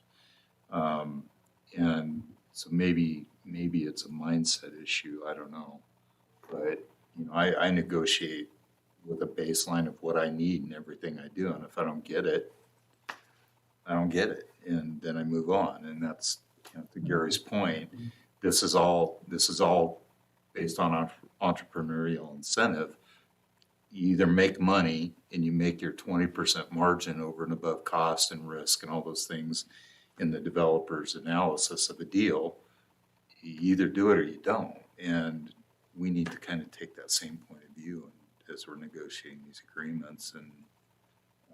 And you know, the hard part about this is we negotiate these agreements based on today's economic conditions, and you know, which puts even more pressure on making sure we get what we need, because a lot of times it goes the wrong way for us as a county. We have a history of that. Not just this county, every county. You know, it No, goes but the I wrong really way. appreciate that input because, you know, I won't go down that road. It's just that to expect three people to keep up with all this stuff now, you can't do it. You just can't do it all. It just reminds me of McCall. We always go, hey, they got way too many chiefs and not enough Indians. Well, they have a person to do Everything. just that. They have a person just Yeah. to do that. But, I mean, this is a prime example of another issue that, and I push back on, is trying to collect impact fees at the county level on new construction and expect that we're aware of the details necessary to manage it without putting our tails in a crack. And, you know, and that subject has been broached to me again, and I just don't, if we can't keep track of $100,000 and collect 30 lots, even though we've got the mechanisms in this building to do that, we probably shouldn't be going to collect impact fees right away. Actually, I think impact fees are gonna be easier because you gotta have a building permit and there's gotta be some communication from some people to I'm make not sure worried this is about done the right. collection of them. I'm worried about management of the Accountability, funds and the accountability after the fact. Yeah. Collecting, it's easy. It's the rest of it's the You problem. talk about three of you overwhelming, I 100% agree with that. That's why the importance of your agencies and the staff and the people that run those have got to be sharp. You gotta be sharp. And groups like this, I mean, we got waterways, we got snowmobile, we got all these different groups that, hey, you guys sent us a letter, you guys should be thinking about doing this. I wanna see that. That's All we can important. do is identify the problem. That's enough. Solve That's, to me, is enough because we don't have a chance to even keep up with our own lives. Good discussion. Can we take a 5-minute break? them. It's 5 o'clock, why not? Somewhere. We gotta move it along. My wife's gonna be coming up. If we can do 5 minutes, that would be great. Shortly. Sure. Okay, let's do a 5-minute stretch. 5 minutes, okay. I gotta do it. Your wife working down here? Yeah, she's down there That's more important. rubbing elbows with Dee Dee. Hi, Doug. Is she working here? Oh, Yeah, she moved down here and was working in Platinum, so. okay. Kenzie, are we off? Are we muted right now? Nope, No. I will do that. Why don't you mute us for 5 minutes? Hey, Elle, Well, how do I mute? Do I stop go recording? back on the, No, you should find a mute button. Should be a mute button where you leave the recording on. how's your ribs, Gary? What? How's your ribs? Good. You'll Well, bad, for about an hour, they've been terrible. I gotta run. Your No, face don't got go a start a little fire. Yeah, Yeah, that's right. Frustrated.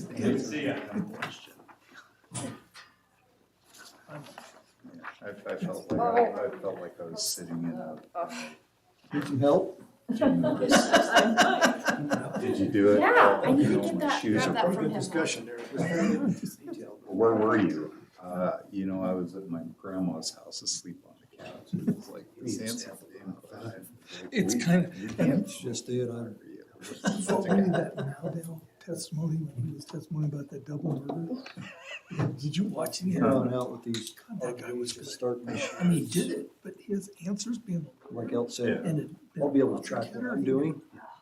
In 5 years, 6 years, Slips 7 around years, the whatever, get back somebody else. And they're overwhelmed, just like I was. I didn't know which way was up Yeah. for 2 years. Yeah. I was just trying to keep my head above water. Well, the hardest part is gonna be just getting in a little bit of a downturn, so until it's gonna linger a long That time. ain't happening. That's the trap. Problem is, I I don't mean, know it's the not bureaucracies taking their can money do it. They're so limited. before they do anything. They get rid of employees. The stuff that I identify. I mean, we got I'm gonna get rid of a new subdivision out in Wagon Wheel. We already own the right of way, so. I think they're gonna owe us like, You really had no idea what you were volunteering for I today, know, did you? goodness. Fees. Did you get those 2 motions? I got the first one, but I'd love to copy down the second one. Second one. Is there any beer in there, Jerry? this is pink. Look at how. Is there beer in there? Copy it. This one whole. 10 houses out here. Oh, I'll copy both of them down. Back in, Well, I don't wanna put this in. there's 40 other houses being built. We're tearing the road up. Yeah, I totally agree. no, it's, There'll be some different mechanism there somewhere. It's just basically do a letter. Needs to figure out what it is. Okay, What's that? cool. This one you can do Figure out verbatim. what? Just trying to figure out how to make these farmers plow their own roads. And you can look Did I at tell you- that and see what Did you I tell you my got. land plane Okay. died last fall and I won't be able to land plane my road anymore? Tore out the whole hitch and everything. Wow. Sorry for burying your fence yesterday. So- but I didn't have a I chance. watched you the whole time. I seen you. Were you standing on the porch when I went by? I thought I seen somebody standing there. Man, he's hitting fence posts. No, I wasn't hitting your fence post. Oh, man, they were. Well, there goes one. There goes another one. No, it was soft stuff I was pushing over the top. I didn't It's touch. sugar snow. The only place I touched a fence post at all was out here on Cabarton. The fence comes right up next to the road. preliminary plat was already Sure what it approved. was. I don't know when they approved it finally, he went in there and it was already I done, looked back. so. I said, Fence post. Somebody else I saw. yeah, I don't know, 'cause it's the only lot there, isn't it? Yeah, that's the only one he cut off. Originally, the way I understood it, they weren't supposed to subdivide that. Well, I kinda thought maybe he's sticking his toe in the water there. Yeah, in the middle. Yeah, I Gets don't one know. done, he's got the rest of them. Yeah, I don't know. Huh. Originally, the. Now I can't remember. No, it wasn't down by me. I don't know if think that it was was true or you. not, but everybody said, well, they. But something was laid up onto the bank. It's supposed to. Or something. Probably the mailbox. Well, I was kinda surprised to see that going in. Yeah, Dig I was them too. out, don't keep them exposed, and we hit It's them. kind of a funny deal because Oh, what? actually bought the lot. Okay, I replaced mine here a couple of My years wife taught ago. him how to ski in semi-natural park. Down to Bryce Cal's down where Brandy's Cal's, and he backed into my brand new post and broke it. I So we're gonna fix I was that. surprised to see it. He went and bought a big treated 6x6. Evidently, that's not where the 16 lots are going, is it? No, I think they're on I was Ashton. here about a month They're ago, on the and other there's a side. little streak of I green. think there's some of that. Using my mailbox for my Did you- John Deere tractor. At least it was green and not yellow, can't blame it on me. So where'd that green paint come from?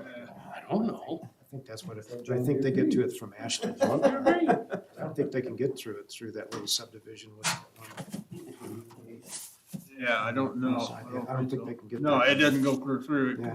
One road comes off of Ashton, and one road got comes one. off of, Did you find the mute? trying to remember. Yes. Thanks. Hey, just want to let you know we're working on There the was a- MOU for that $1 million to the trust. Different developer over off of I actually Ashton. I don't know where sent, that I one.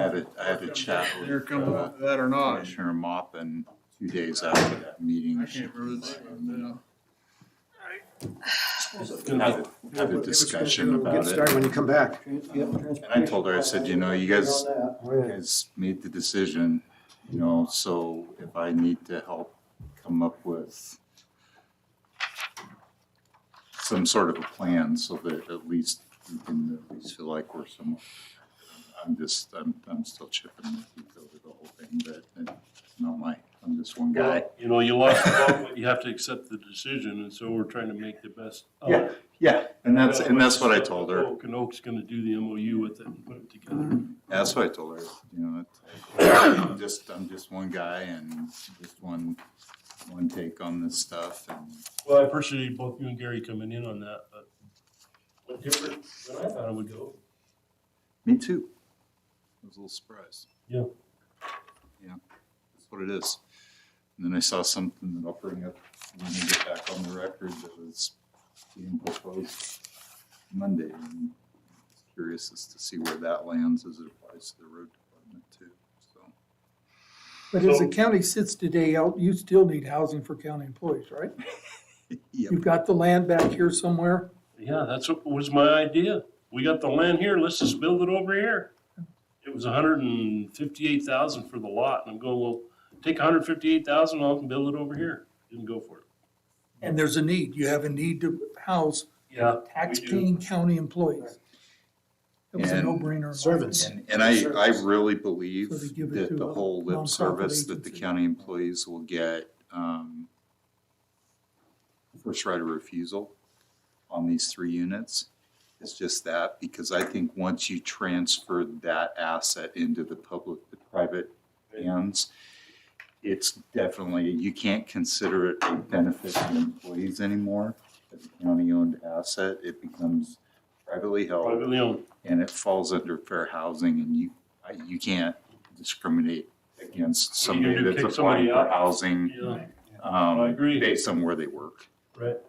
Let's reconvene, and keep moving. Turn us back on, McKenzie. Unmuted, please. Thank you.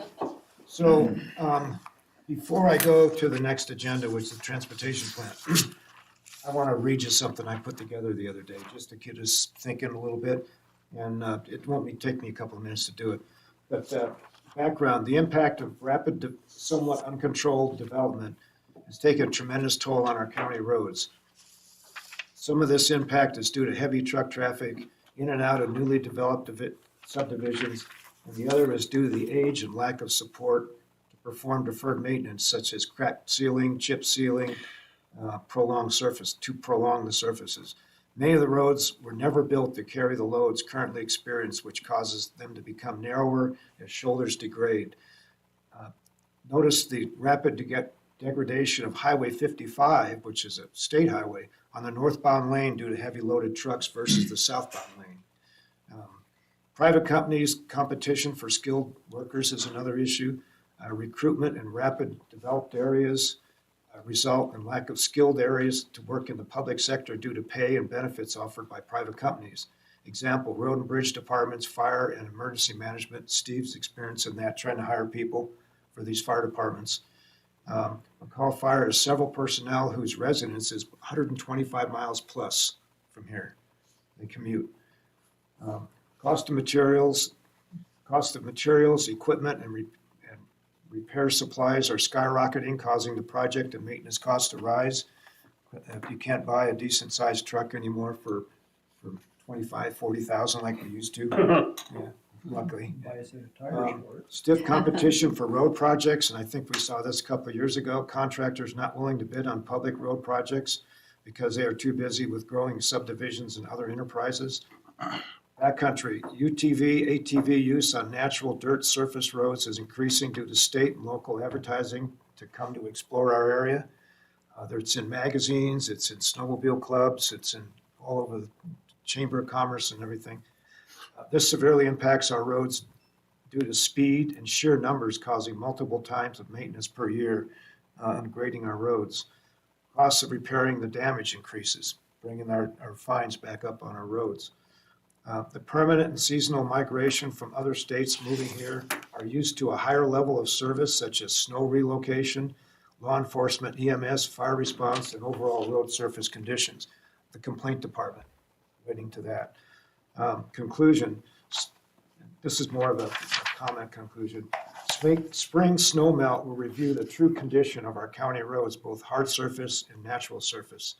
Take a drive, for example, down Farm to Market or a ride to Yellow Pine and see what shape they're in right now before we start getting breakup. So as an advisory group or board to the county commission, where should we go from here? Let's not forget our recommendations and how we got here, but do some forward looking. And a friend of my dad's, his name was Al Unzer, he used to always say, figure out where you're going before you get there. And I just want to kind of leave these thoughts. I had to say this. It's just something that I've seen happen many years through my multiple areas where I've lived. And one of them was in Washoe County, and I watched that place boom during the 2000s. And it was pretty amazing what we were left with after the degradation of the budget and the economy. So anyway, wanted to say that, and Sounds like you're proposing an immigration fee. no, we just need to think ahead. No? We don't have a ball. You didn't put that in the form of a motion? No, this was just a comment. Okay, all right. Comment with no solutions, right? Comment with no solutions, yeah, just to get everybody thinking. We gotta think, gotta keep our Toll eyes on, road. gotta keep our eyes on Toll the road. prize. What is it? I told Paul the other day what Jerry always used to tell us driving a truck. Quit looking in your mirror. Don't worry about what's behind you. Just worry about what's in front of you. You quit looking in the mirrors, pay attention to what's in front of you. Even when you're back. Oh, Jerry, yeah. Yeah, thank you for the minute. Transportation master plan. I should have copied this off and given you, this is the update I got, just late last week from Parametrics. They're doing the transportation plan update for us. I have asked them to get with ITD and reclassify some of these roads, take them from minor collectors to major collectors, just because of where some of these subdivisions are going in now. I guess that's a pretty lengthy process. If we can get roads designated major collector, it opens up federal funding. Local roads and minor roads, we can get smaller state grants for them. Major collectors or bridges, stuff like that, it opens us up to federal money. How long of a process? She doesn't say, Does it require some sort of traffic? yeah, we gotta do Counts traffic and- studies and why we would like to change them to a major. If you guys can picture, I don't know if I need to explain what our difference in our road classifications are. If you want me to explain it, I will, but Highway 55 is a major collector, Farm to Market's a major collector. Norwood should be, and it's not. That's what I'm trying to get reclassified, because it grabs Westlake Fork, Brookdale, grabs all these local roads, kicks them out to a minor, and then a major takes them to either to town or the highway. So it's West Roseberry going out to Tamarack, are you designating that That's as a a major. major? Yep. Currently, or it will be? It currently is. West Mountain, from what I've seen on the classification map, West Mountain from McCall all the way down is a major collector. Jeff, I got a question. Is that done in conjunction with the transportation plan? In other words, you put that in the plan and do that, or you do that before? I didn't know it was gonna be lengthy. I thought it was just gonna be go talk to them and explain why and what and everything. You probably don't know it, but we lost all of our traffic counts 5 years ago, because they came and took our Windows XP computer away that we kept all the traffic counts on. and they didn't transfer across to these new computers, so they're off in la la land out there somewhere. So I started hitting it hard again about 3 years ago, trying to get the counts back where we have proof of what each road has every year on it. Well, by the time the plan's done, you'll have enough to do it anyway. Yeah. Even if it That's a comes in long- after. Plan's a long-term process. It's- So the transportation plan's basically a living document. You constantly work out of it. If you update it, you put a sticky note in it or write in the book, whatever, that's considered kind of an update. So if this doesn't make it in on this go around, it'll be, hopefully we can add it here in the next year or two. They've got all they've populated all the bridges and culvert reports data into the transportation plan.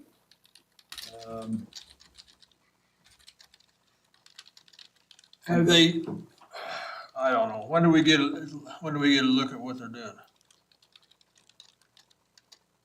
Because our first transportation plan was basically garbage.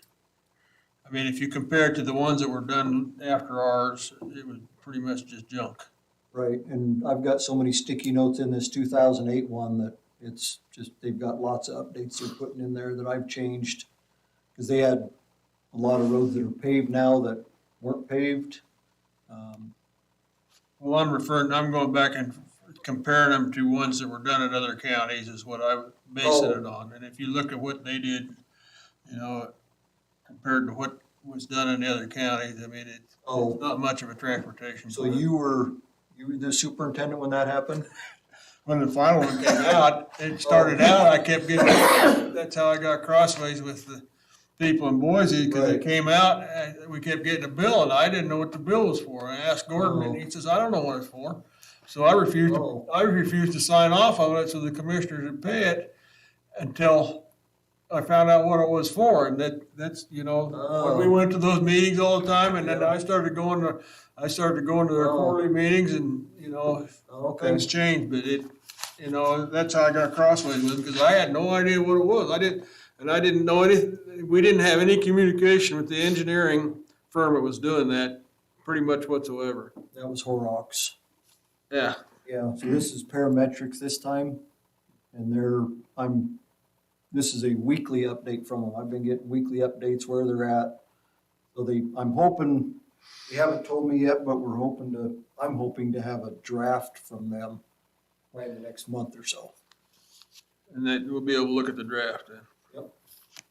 Yep. Okay, I guess that's enough on that, huh? Yep, and Any other questions on that? So I redid the priority list that was in the book from 2008. Some of them are still on the priority list, but I've scratched off the ones we've taken care of and put new stuff in there. And Jeff, correct me if I'm wrong here, but I think Parametrics also refigured the CIP value as Yeah, well Parametrics did that. they did that for us too, and so that's pretty solid data to go with against these developers with. And I think it's 4,000, some of it's $4,000 a lot, Oh, some are almost $8,000 $8,000 a lot for some. Anything else on the transportation plan? Nothing else? Questions, comments? Don't seem like we can do much till we get the plan. See it, yeah. Once we get to see it. Okay, Asset management system. S Bridge. Past the S Bridge. oh, we already talked. I'm sorry, into that, so- S-Bridge. Did we talk it to death? Okay. I'm sorry, S-Bridge. S-Bridge. You guys gave me the go-ahead to get Start the engineering. parametrics to at least get a conceptual design so we can get a little better price on it. I mean, they're shooting from the hip price was $10 to $30 million. That narrows it down. That's a good shoot. Kind of bullets. Well, Jeff, let me ask you this. I know the BOR has control of that land, right? That was farmland for a lot more years than it's ever been a reservoir. Oh, yeah.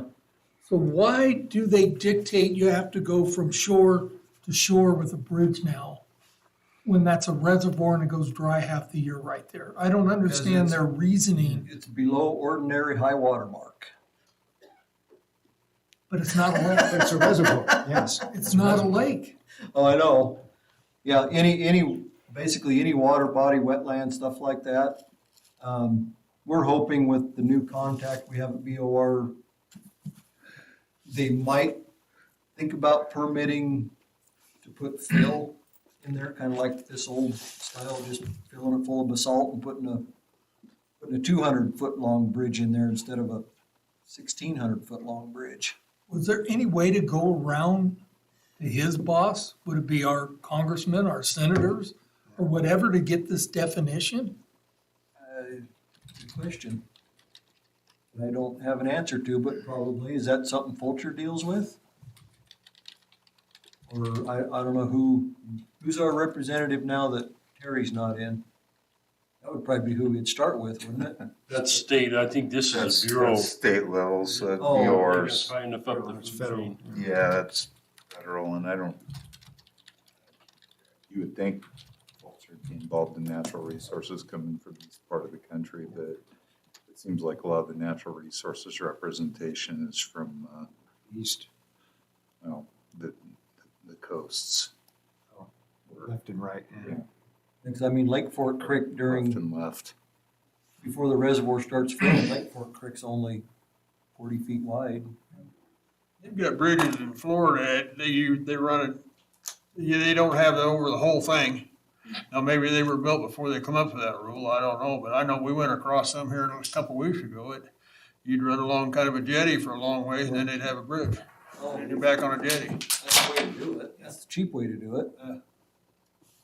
Yeah, to me, it doesn't make sense. Well, can we just take the rock we have over here, move it over here to make it a straight shot? Or just work off of what's already there, Yeah. widen it and take out The curves. that majority of the S bridge. I kind of agree with what I'm seeing on Facebook posts. You make that road straight, man, people are gonna be doing 80 miles an hour through there. But that's a, Well, we actually asked Jeff, and he was gonna talk to parametrics about what would happen if we just filled up the deck to even of the curbs that stick out. still narrow. And I think it's probably too much weight for that bridge to handle, but that would still be too narrow. And people that hit the curbs that just go off the rails. You'd probably have a bigger issue. I don't know if we're gonna get much grant funding for it because it's in good condition.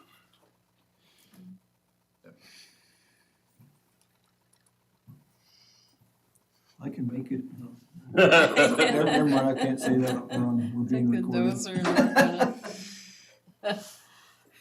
So no grant money, how do you ever fund a $30 million project? It's impossible, isn't it? Well, we did, like Warren Wagon, when we redid that road, that was, started out at a $14 million project. We had to save $1 million of it, and then the feds matched the rest, but that was a flat Well, that was a flat grant, that's Western. federal lands access.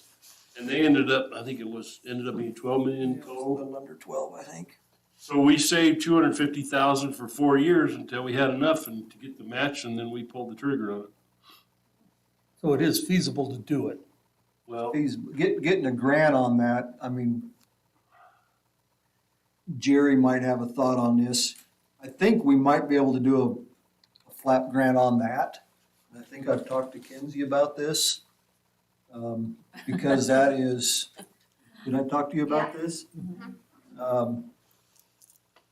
Any major road that connects to federal property, which that is one of the only main roads that connects Highway 55 to Payette and Boise National Forest over there. So there's an option there. Did we do the grant? Jeez, I can't remember. Didn't do the flap grant. Okay. That's a 7% match, so at 30 million, that was. Wow, On flap? right? Yeah, those are usually 7.34%. Yeah, so we were talking about doing I that. know we talked about it. Yeah, so that would be that's an about option. $2.5 million match. Yeah. We've got options we're still looking at. Have you entertained LIDs over there for that bridge improvement? in that sector? No. Are you looking at wanting new development? Is there a moratorium now on development past S Bridge? You guys Oh, yeah, know? there's the big Oh, one. yeah, we've got a lot of subdivisions. You're gonna get, Yeah, between there and Hawks Bay, there's a lot of development that's, there's a big one out at the corner of Tamarack Falls and Norwood. Somebody Yeah. bought a big chunk of Edwards So property. can you out layer there. on an LID on the new development lots to create your underscore funding for the improvement of the S Bridge without adversely impacting the existing owners and We're already occupants? Throwing an RDA at them. That they're gonna have to pay, so we already. still own the comes right back of to way. that discussion we had a little bit ago, is Right. what do we need? Right, we need. What do we need? I mean, we need to ask that question, and then we'll let the developers decide if what we need is too much. But the only way you're gonna find out, I mean, I was always told you don't get told yes unless you ask the question. Right. so is that an election process to form an LID? I don't know. I think it's an election I don't know. process. You have That's to a- do the that's a- boundaries. Well, so the issue is an LID, like the North Lake Sewer District was an LID, right? So that serviced existing and future development hookups. So the question I've got is there a way to, and this is gonna be an Okie question probably, Mhm. is it legal to implement an LID on strictly newly developed lots? So if we issue a CUP for a 200 lot plat and we put an LID on that, so when those lots are traded into a building permit and they go vertical, that LID is collected either in payment or in kind, then those funds go to this road and bridge improvement fund for the S Bridge. And I don't know if you can do it piecemeal or not. I don't know. Well, you could throw in Tamarack with it as well, because Tamarack's I phase think if you go back two. and look at the original agreement, there was discussion on that S Bridge in that original agreement, I think. You know, I'm not positive, but it seems like there was. I was an assistant at that time, so I wasn't in. Do you remember the amount? Yeah, they No, say. the deal with Tamarack is the county spend a certain percentage and the Tamarack spend a certain percentage. The way I remember it, like I say, I could be wrong. But Somewhere, I'd go back, the first place I'd go is go back and look at the original agreement and see what it says.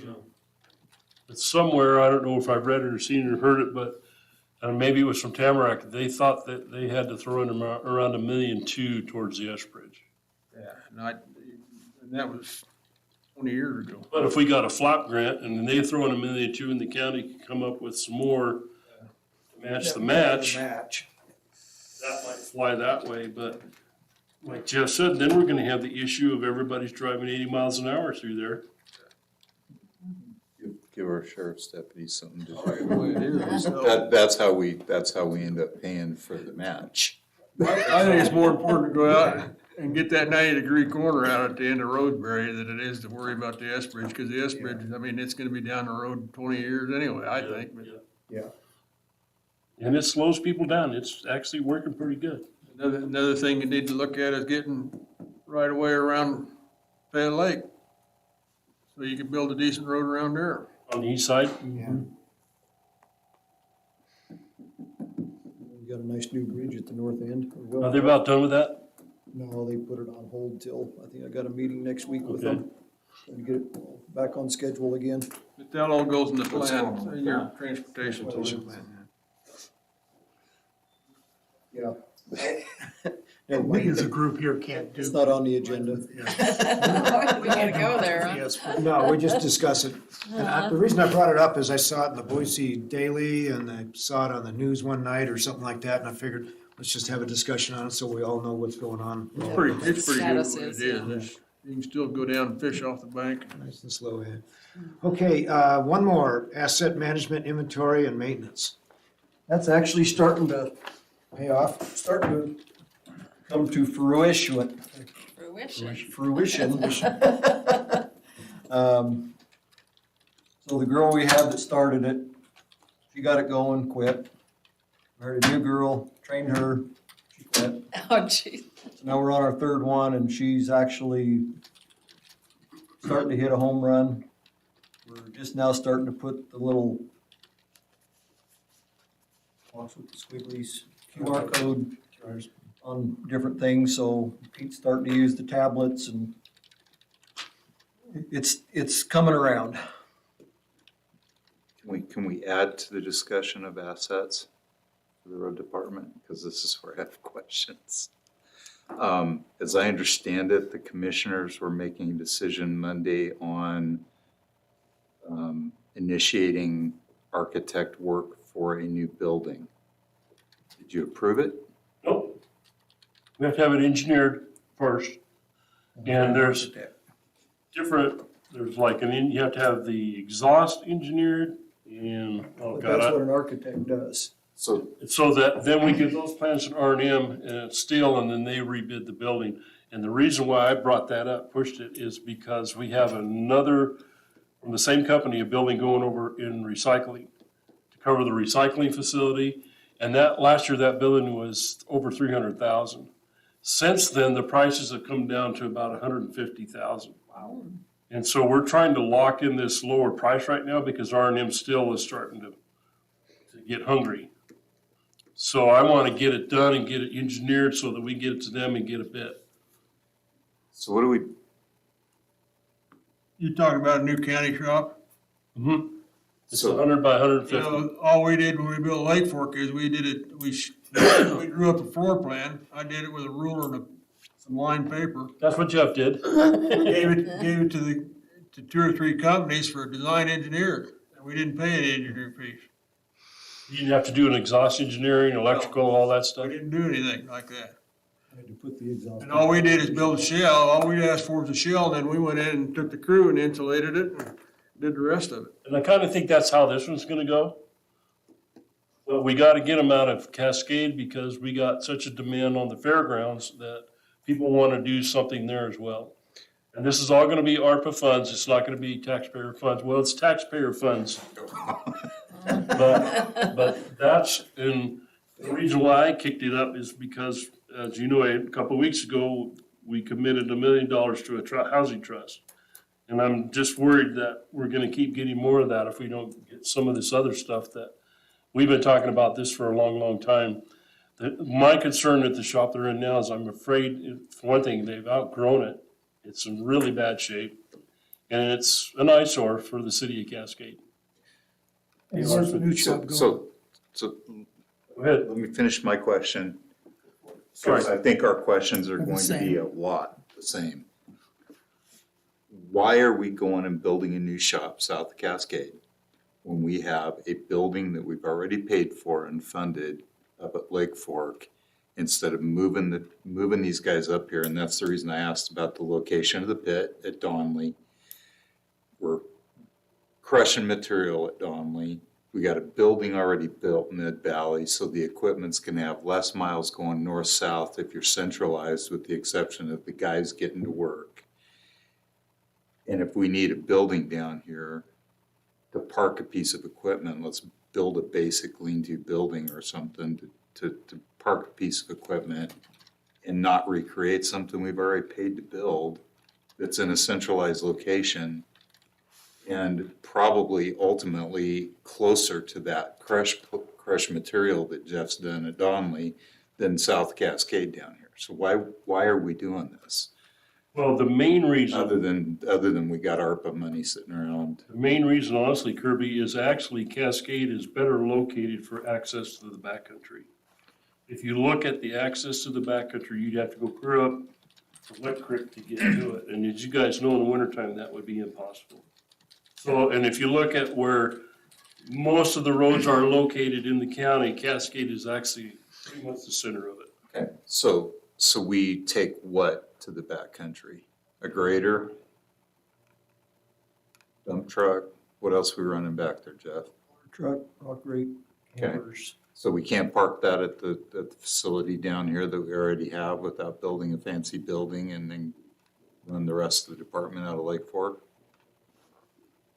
The shop in Lake Fork is, in my mind, not big enough. Not big enough? Well, it's got one drive-through bay and then one bay next to it. We got What do you have over here? Huh? What do you have down here at the We got fairgrounds? 2 bays over here, plus the welding shop, and we've always got stuff in them. 100 by 75. We got 3. 110 by 75. I can't remember now. No, it's wider than that. So I'm It's just, bigger than the facility. I'm just putting it out there. I'm protesting the use of that money going down there where it's at when we already have a facility built. And if we need an extra bay, it's cheaper to build an extra bay than it is a brand new headquarters for the road department south of Cascade. And we got ground to park equipment on if we're worried about servicing the backcountry out Warm Lake Road. Sorry, Gary. You said what I was gonna say. Okay. How big is that new building you're proposing? 100 by 150. 100 by 150?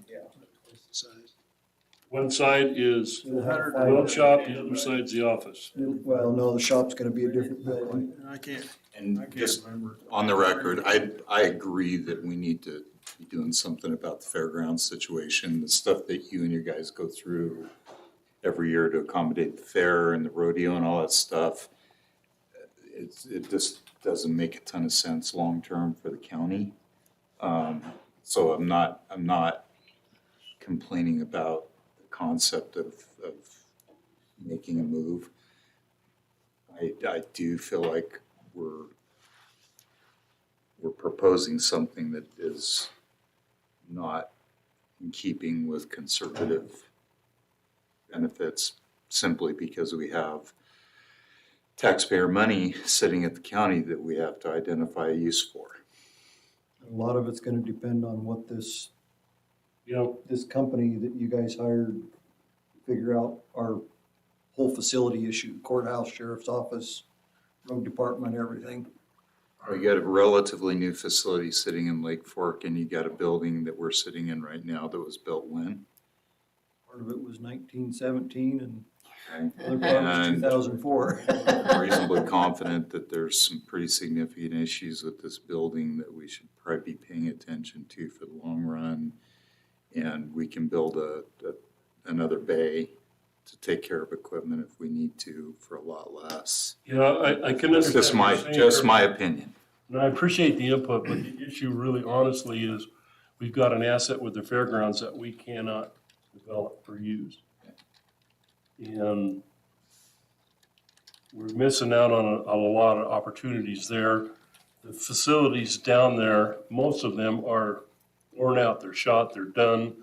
You look at, the red buildings, you look at the welding shop, and I'm afraid their shop is at the point where it's And I It's an agree. I think embarrassment, man, honestly, it looks terrible. We all agree. We need to move. Mm-hmm. Shot. Jerry, how big did you say that building was? I'm trying to remember. It seems to me, I don't know.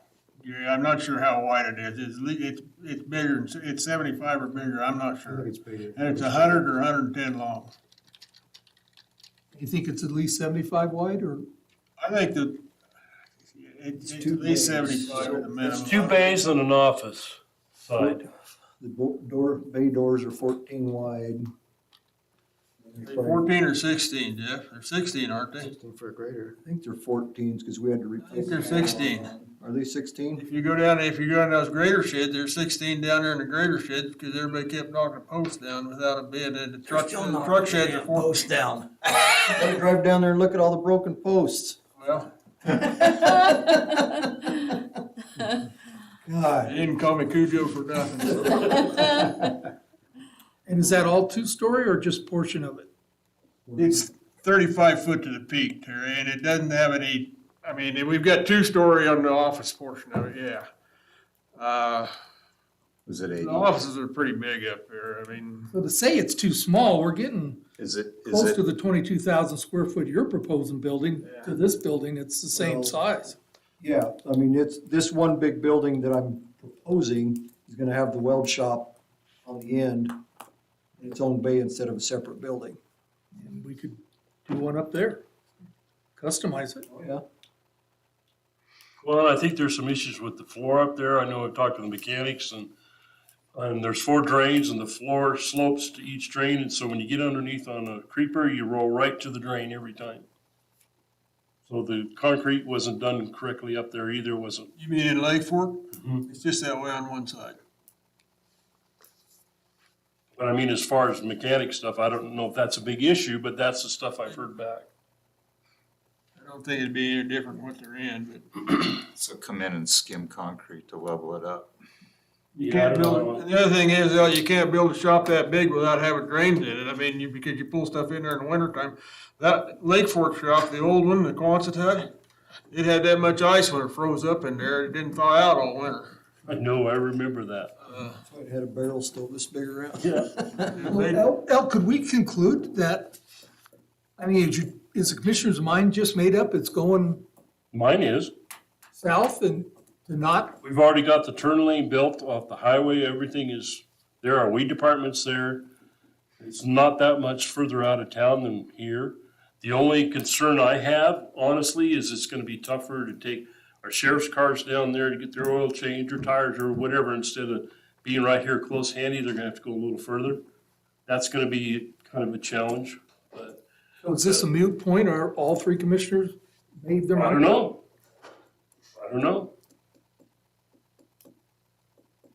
So nobody's done a comparison, which is Well, better. what I'm trying to, you know, and we'll ship in this plan if it's 100 by 150 and R&M comes back and says it's still 2 million or 3, that's too much money.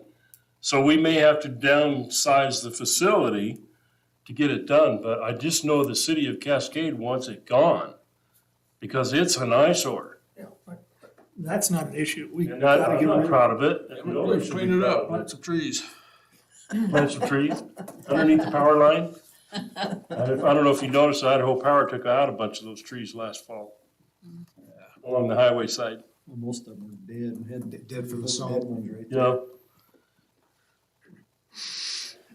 Okay, well, I guess we'll have another update at our next meeting, whenever that might be.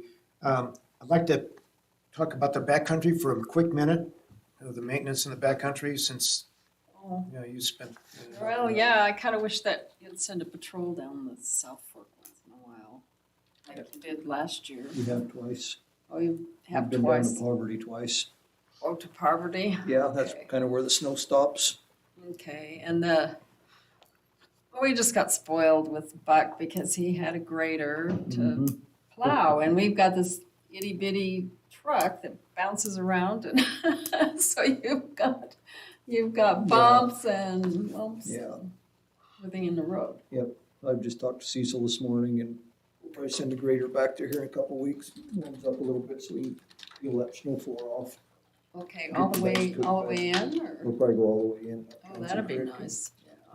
How long a trip is that on a grader? That's usually a 2-day trip. Mhm. I've got a question on backcountry maintenance. Are you gonna contract that next year, Jeff? I didn't put it in the budget for this coming summer, but I know that's a discussion with the commissioners. And, The issue with that, Are you looking at doing by the mile or by the hour? well, I've got a cost from OK Gravel Works, and it's basically the same amount. So he's charging us per mile. And he's gonna charge us about $100 more than what we're getting paid on our blue line to do that. I thought it was $2,600 a mile. That's how much we get paid. Let's see, I'm still thinking of last year's numbers. It's gonna cost us more to contract it out. If we pay by the mile, If you're getting, it's gonna cost you more than getting on the blue line? Yeah. But hourly, I never thought about that. How are you doing, Buck? Well, in the past, it was done hourly, and I don't know, my fear is that you're gonna get somebody that's there's a big difference in roads, and you're gonna get somebody that's gonna get in there and skip over, and blade your fines off. It's gonna take some administering from you guys in order to get it done contract-wise, and as you can see, you haven't had that good a job with your own people. So we've got, You get out in Bear Valley where you can do 10 miles a day, and you get back between the South Fork and Elk Summit where you have a hard time doing them 2 or 3 miles a day and doing a good job.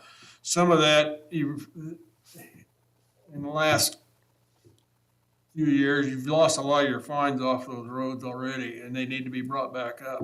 And you need to hunt for fines, and that's gonna take time to do. So I have a hard time seeing how it's gonna work out, but doing it by the mile, I really do. The other thing is you got culverts have to be put in, you've got brush that's gotta be cut, you've got Right. a number of different things, and sometimes you just going in there, it's like when they have a fire, and for the next couple of years, you've got a lot of down timber sliding off the hillside, and you just gotta go clean that up, so. I really don't, it's gonna be a mess to administer, either way, it's gonna be a mess for you to administer, but it's gonna be more so if you do it by a mile, it appears to me. That's my personal feelings. Being on both sides, I've been on both sides of it. I contracted it for 5 years and I've administered it for 5 years. That's like Oki was telling us in a meeting, or maybe he just told me, he goes, well, if you contract it out, you still have to go back there for weekly inspections. You've got to go in and You're just kind of. you're gonna spend more at the front end than on you are at the back end, but you get him going, yeah. Well, when we first thought about contracting, I didn't think it was gonna be that much per mile. Yeah, and Elt in the past, I mean, when we contracted it, it cost us about half of what we collected off the blue line. Now we gotta subsidize the blue line to get it done. It's like, Yeah. gee, many Christmas. Oh, Have you talked to like Granite or any other guys interested in it? No, it was OK Gravel Works. Rod Kessler does a lot of work for the Forest Service, and that's what he charges per mile for Forest Service work. oh, so that's where OK Gravel's getting his figures?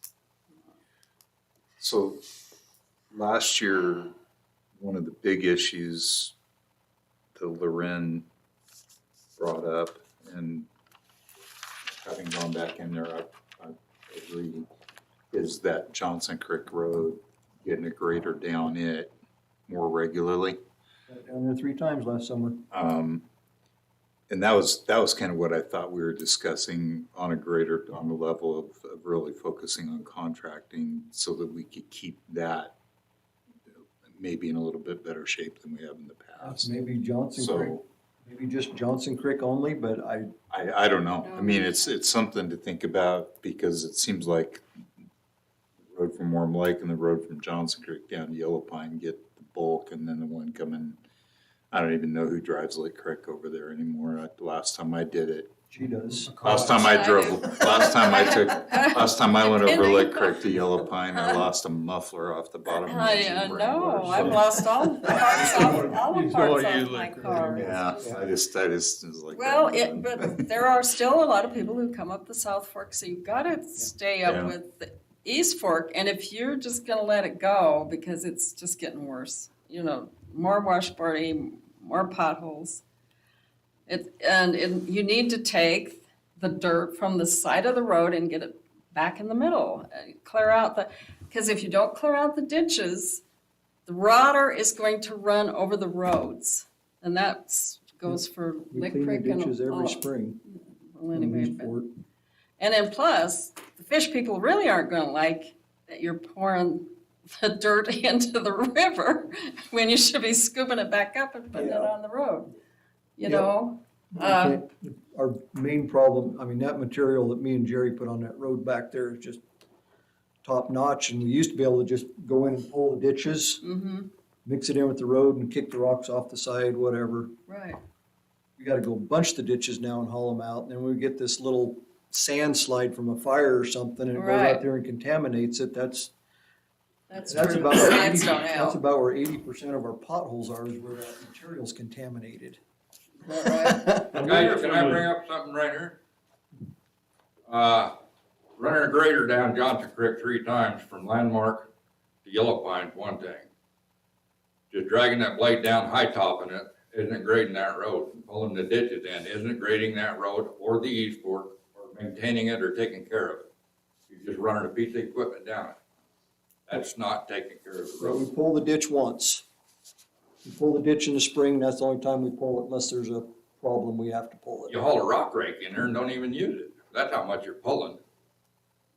Yeah, my operator this year, he's He was a lot faster and did a better job than the rock rake does. He had the ditches pulled, he grabbed stuff from between trees on the outside and pulled it in, like Jerry said, we're just trying to You gather. gotta the cut them spawns more back. boards out though, anybody knows that. Yep. You can't just high top them and drag it in. Jeff, the way they're doing it right now is not working.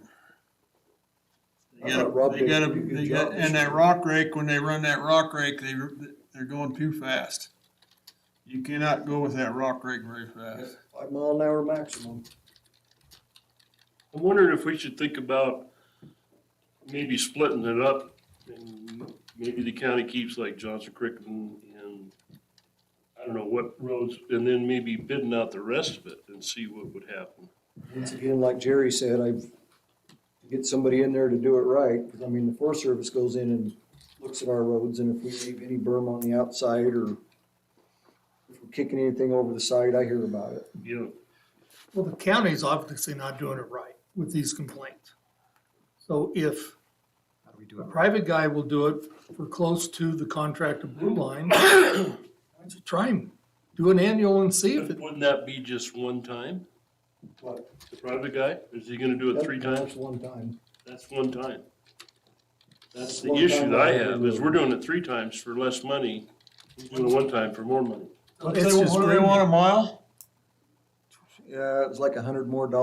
It's $26.95 or You said 27 twenty-six something. hundred per mile, and then they were gonna ask 100 I think more. it was like I think it 27.30 or was something, 27 Jerry. per mile. so that Do it contract once. doesn't, he doesn't bring in gravel where it's needed, he just grades for that price? All he does is blade. Blade But and water truck. Buck always did it 3 That times. doesn't include cleaning culverts or cutting brush or anything, huh? Nope, that's just blading the road. Pulling the ditch where needed. Buck always did all the roads 3 times. I think on Johnson Creek, you're And money ahead if you crushed put it. dust abatement on it, put magnesium chloride on it. Yeah, we got a price last year and it was $186,000. Well, we were kind of talking about seeing if you couldn't like on Johnson Creek, putting the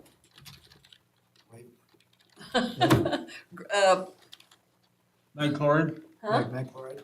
No, more than, The pavement? paving it, yeah. Paving it. Oh, yeah, yeah. Paving And you start out with those certain areas. deep spots. I mean, and I think you could get some money, if you still got rack money, I think you could work it. You may not do it the first year, but you keep putting it in and eventually they're gonna give up on you and say, okay. Well, That's what I Jerry was, found, that's what I found over the years. Jerry was talking about paving 3 areas, maybe on the. A couple of the Johnson- hills.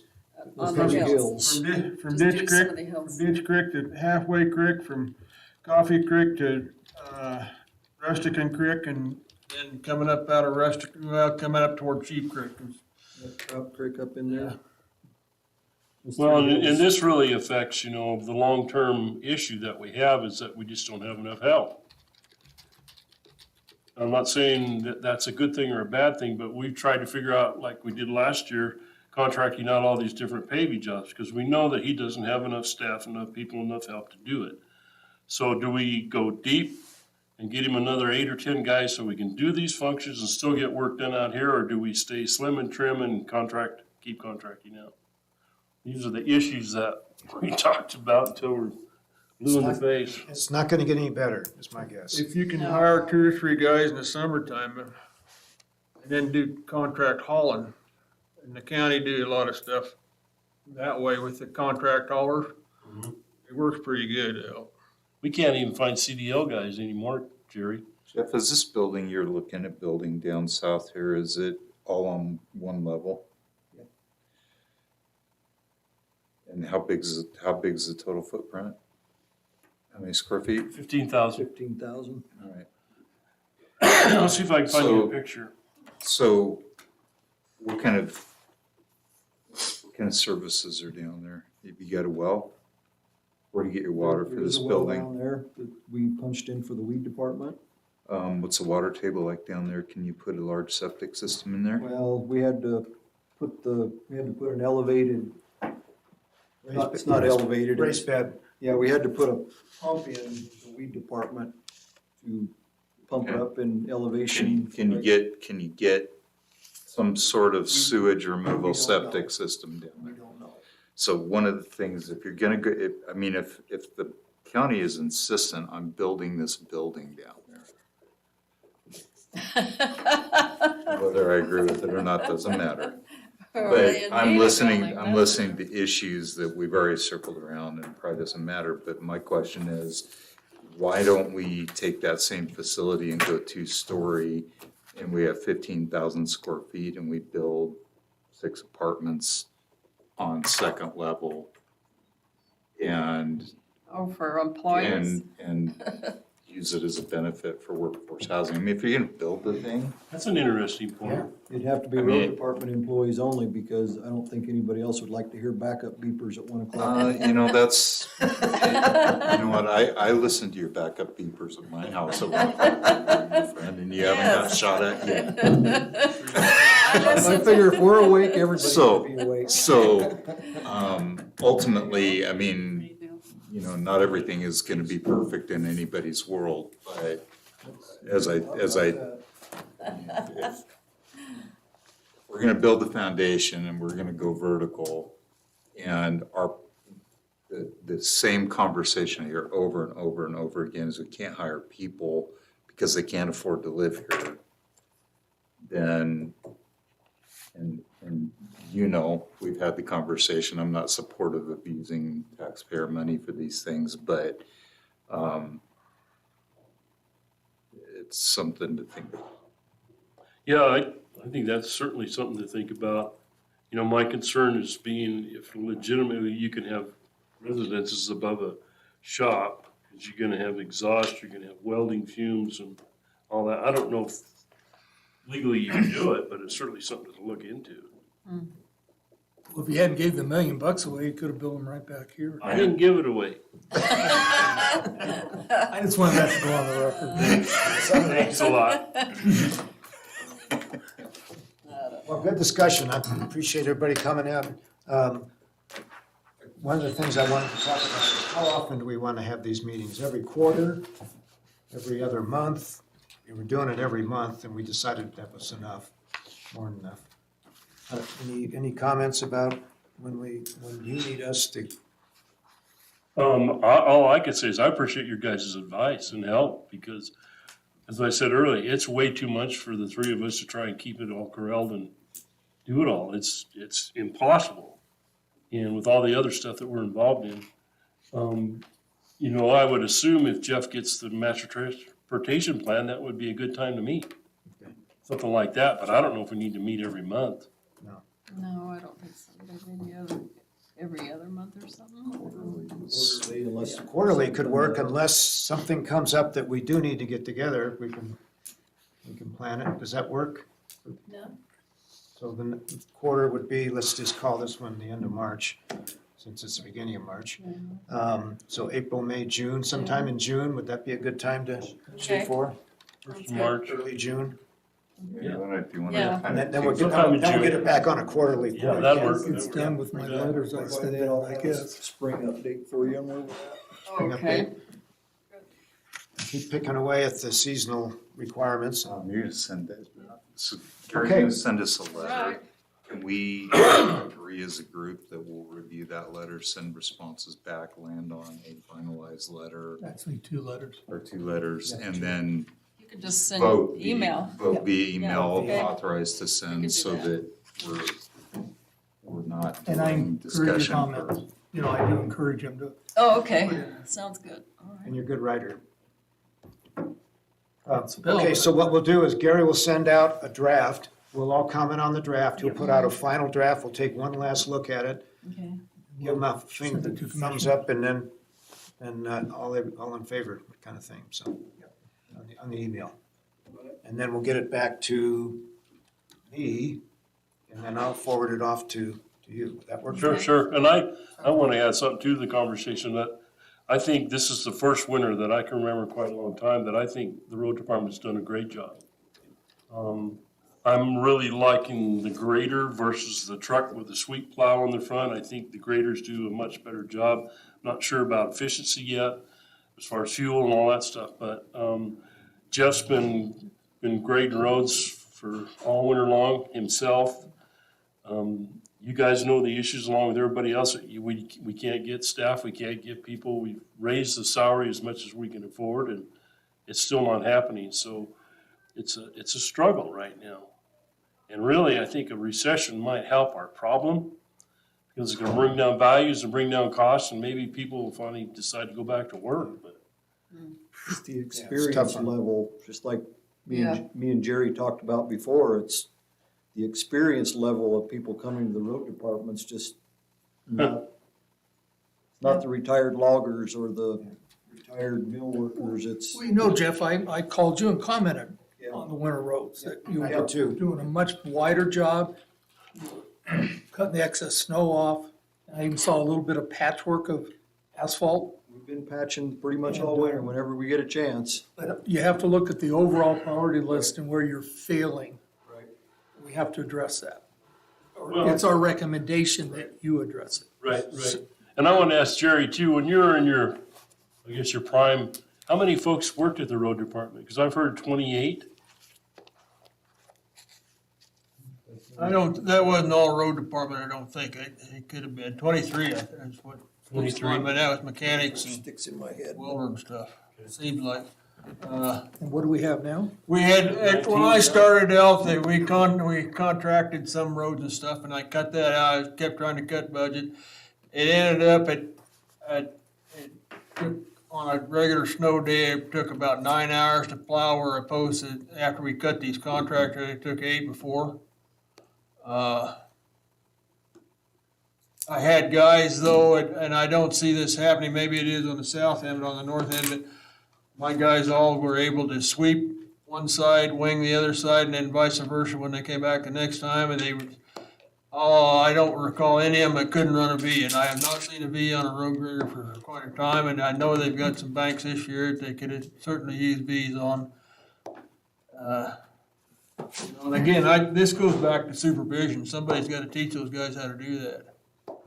You know, they were good about keeping their chains on. I had one guy that didn't have his chains on and got stuck one day, and I drove out there until he didn't have his chains on. I had him a shovel, and I says, "This will get you out." And I left. And I never had any problem with him after that. It's things like that that make the difference. I didn't call anybody when I got stuck down on Bacon Creek this year. I shoveled and shoveled and shoveled until I could get my Because you're chains afraid off. it's because you're afraid they'd send Jerry. Well, I make a motion, we adjourn this meeting. Motion to adjourn, Second. motion carried. Do you want me to email it to you? Or do you want me to print it? I don't know where this prints though. Um, I can email it. yeah, email it to me, There you go. and then it's gonna be a lot, isn't it? 4 pages. Yeah, okay. All right, 4 pages. I'll I'll let leave it out there you for know. you to look at it. Yeah, for sure. One thing I'd look at when you're purchasing equipment, Jeff, I think you could put a wing on 1 or 2 trucks and it might save you a little bit.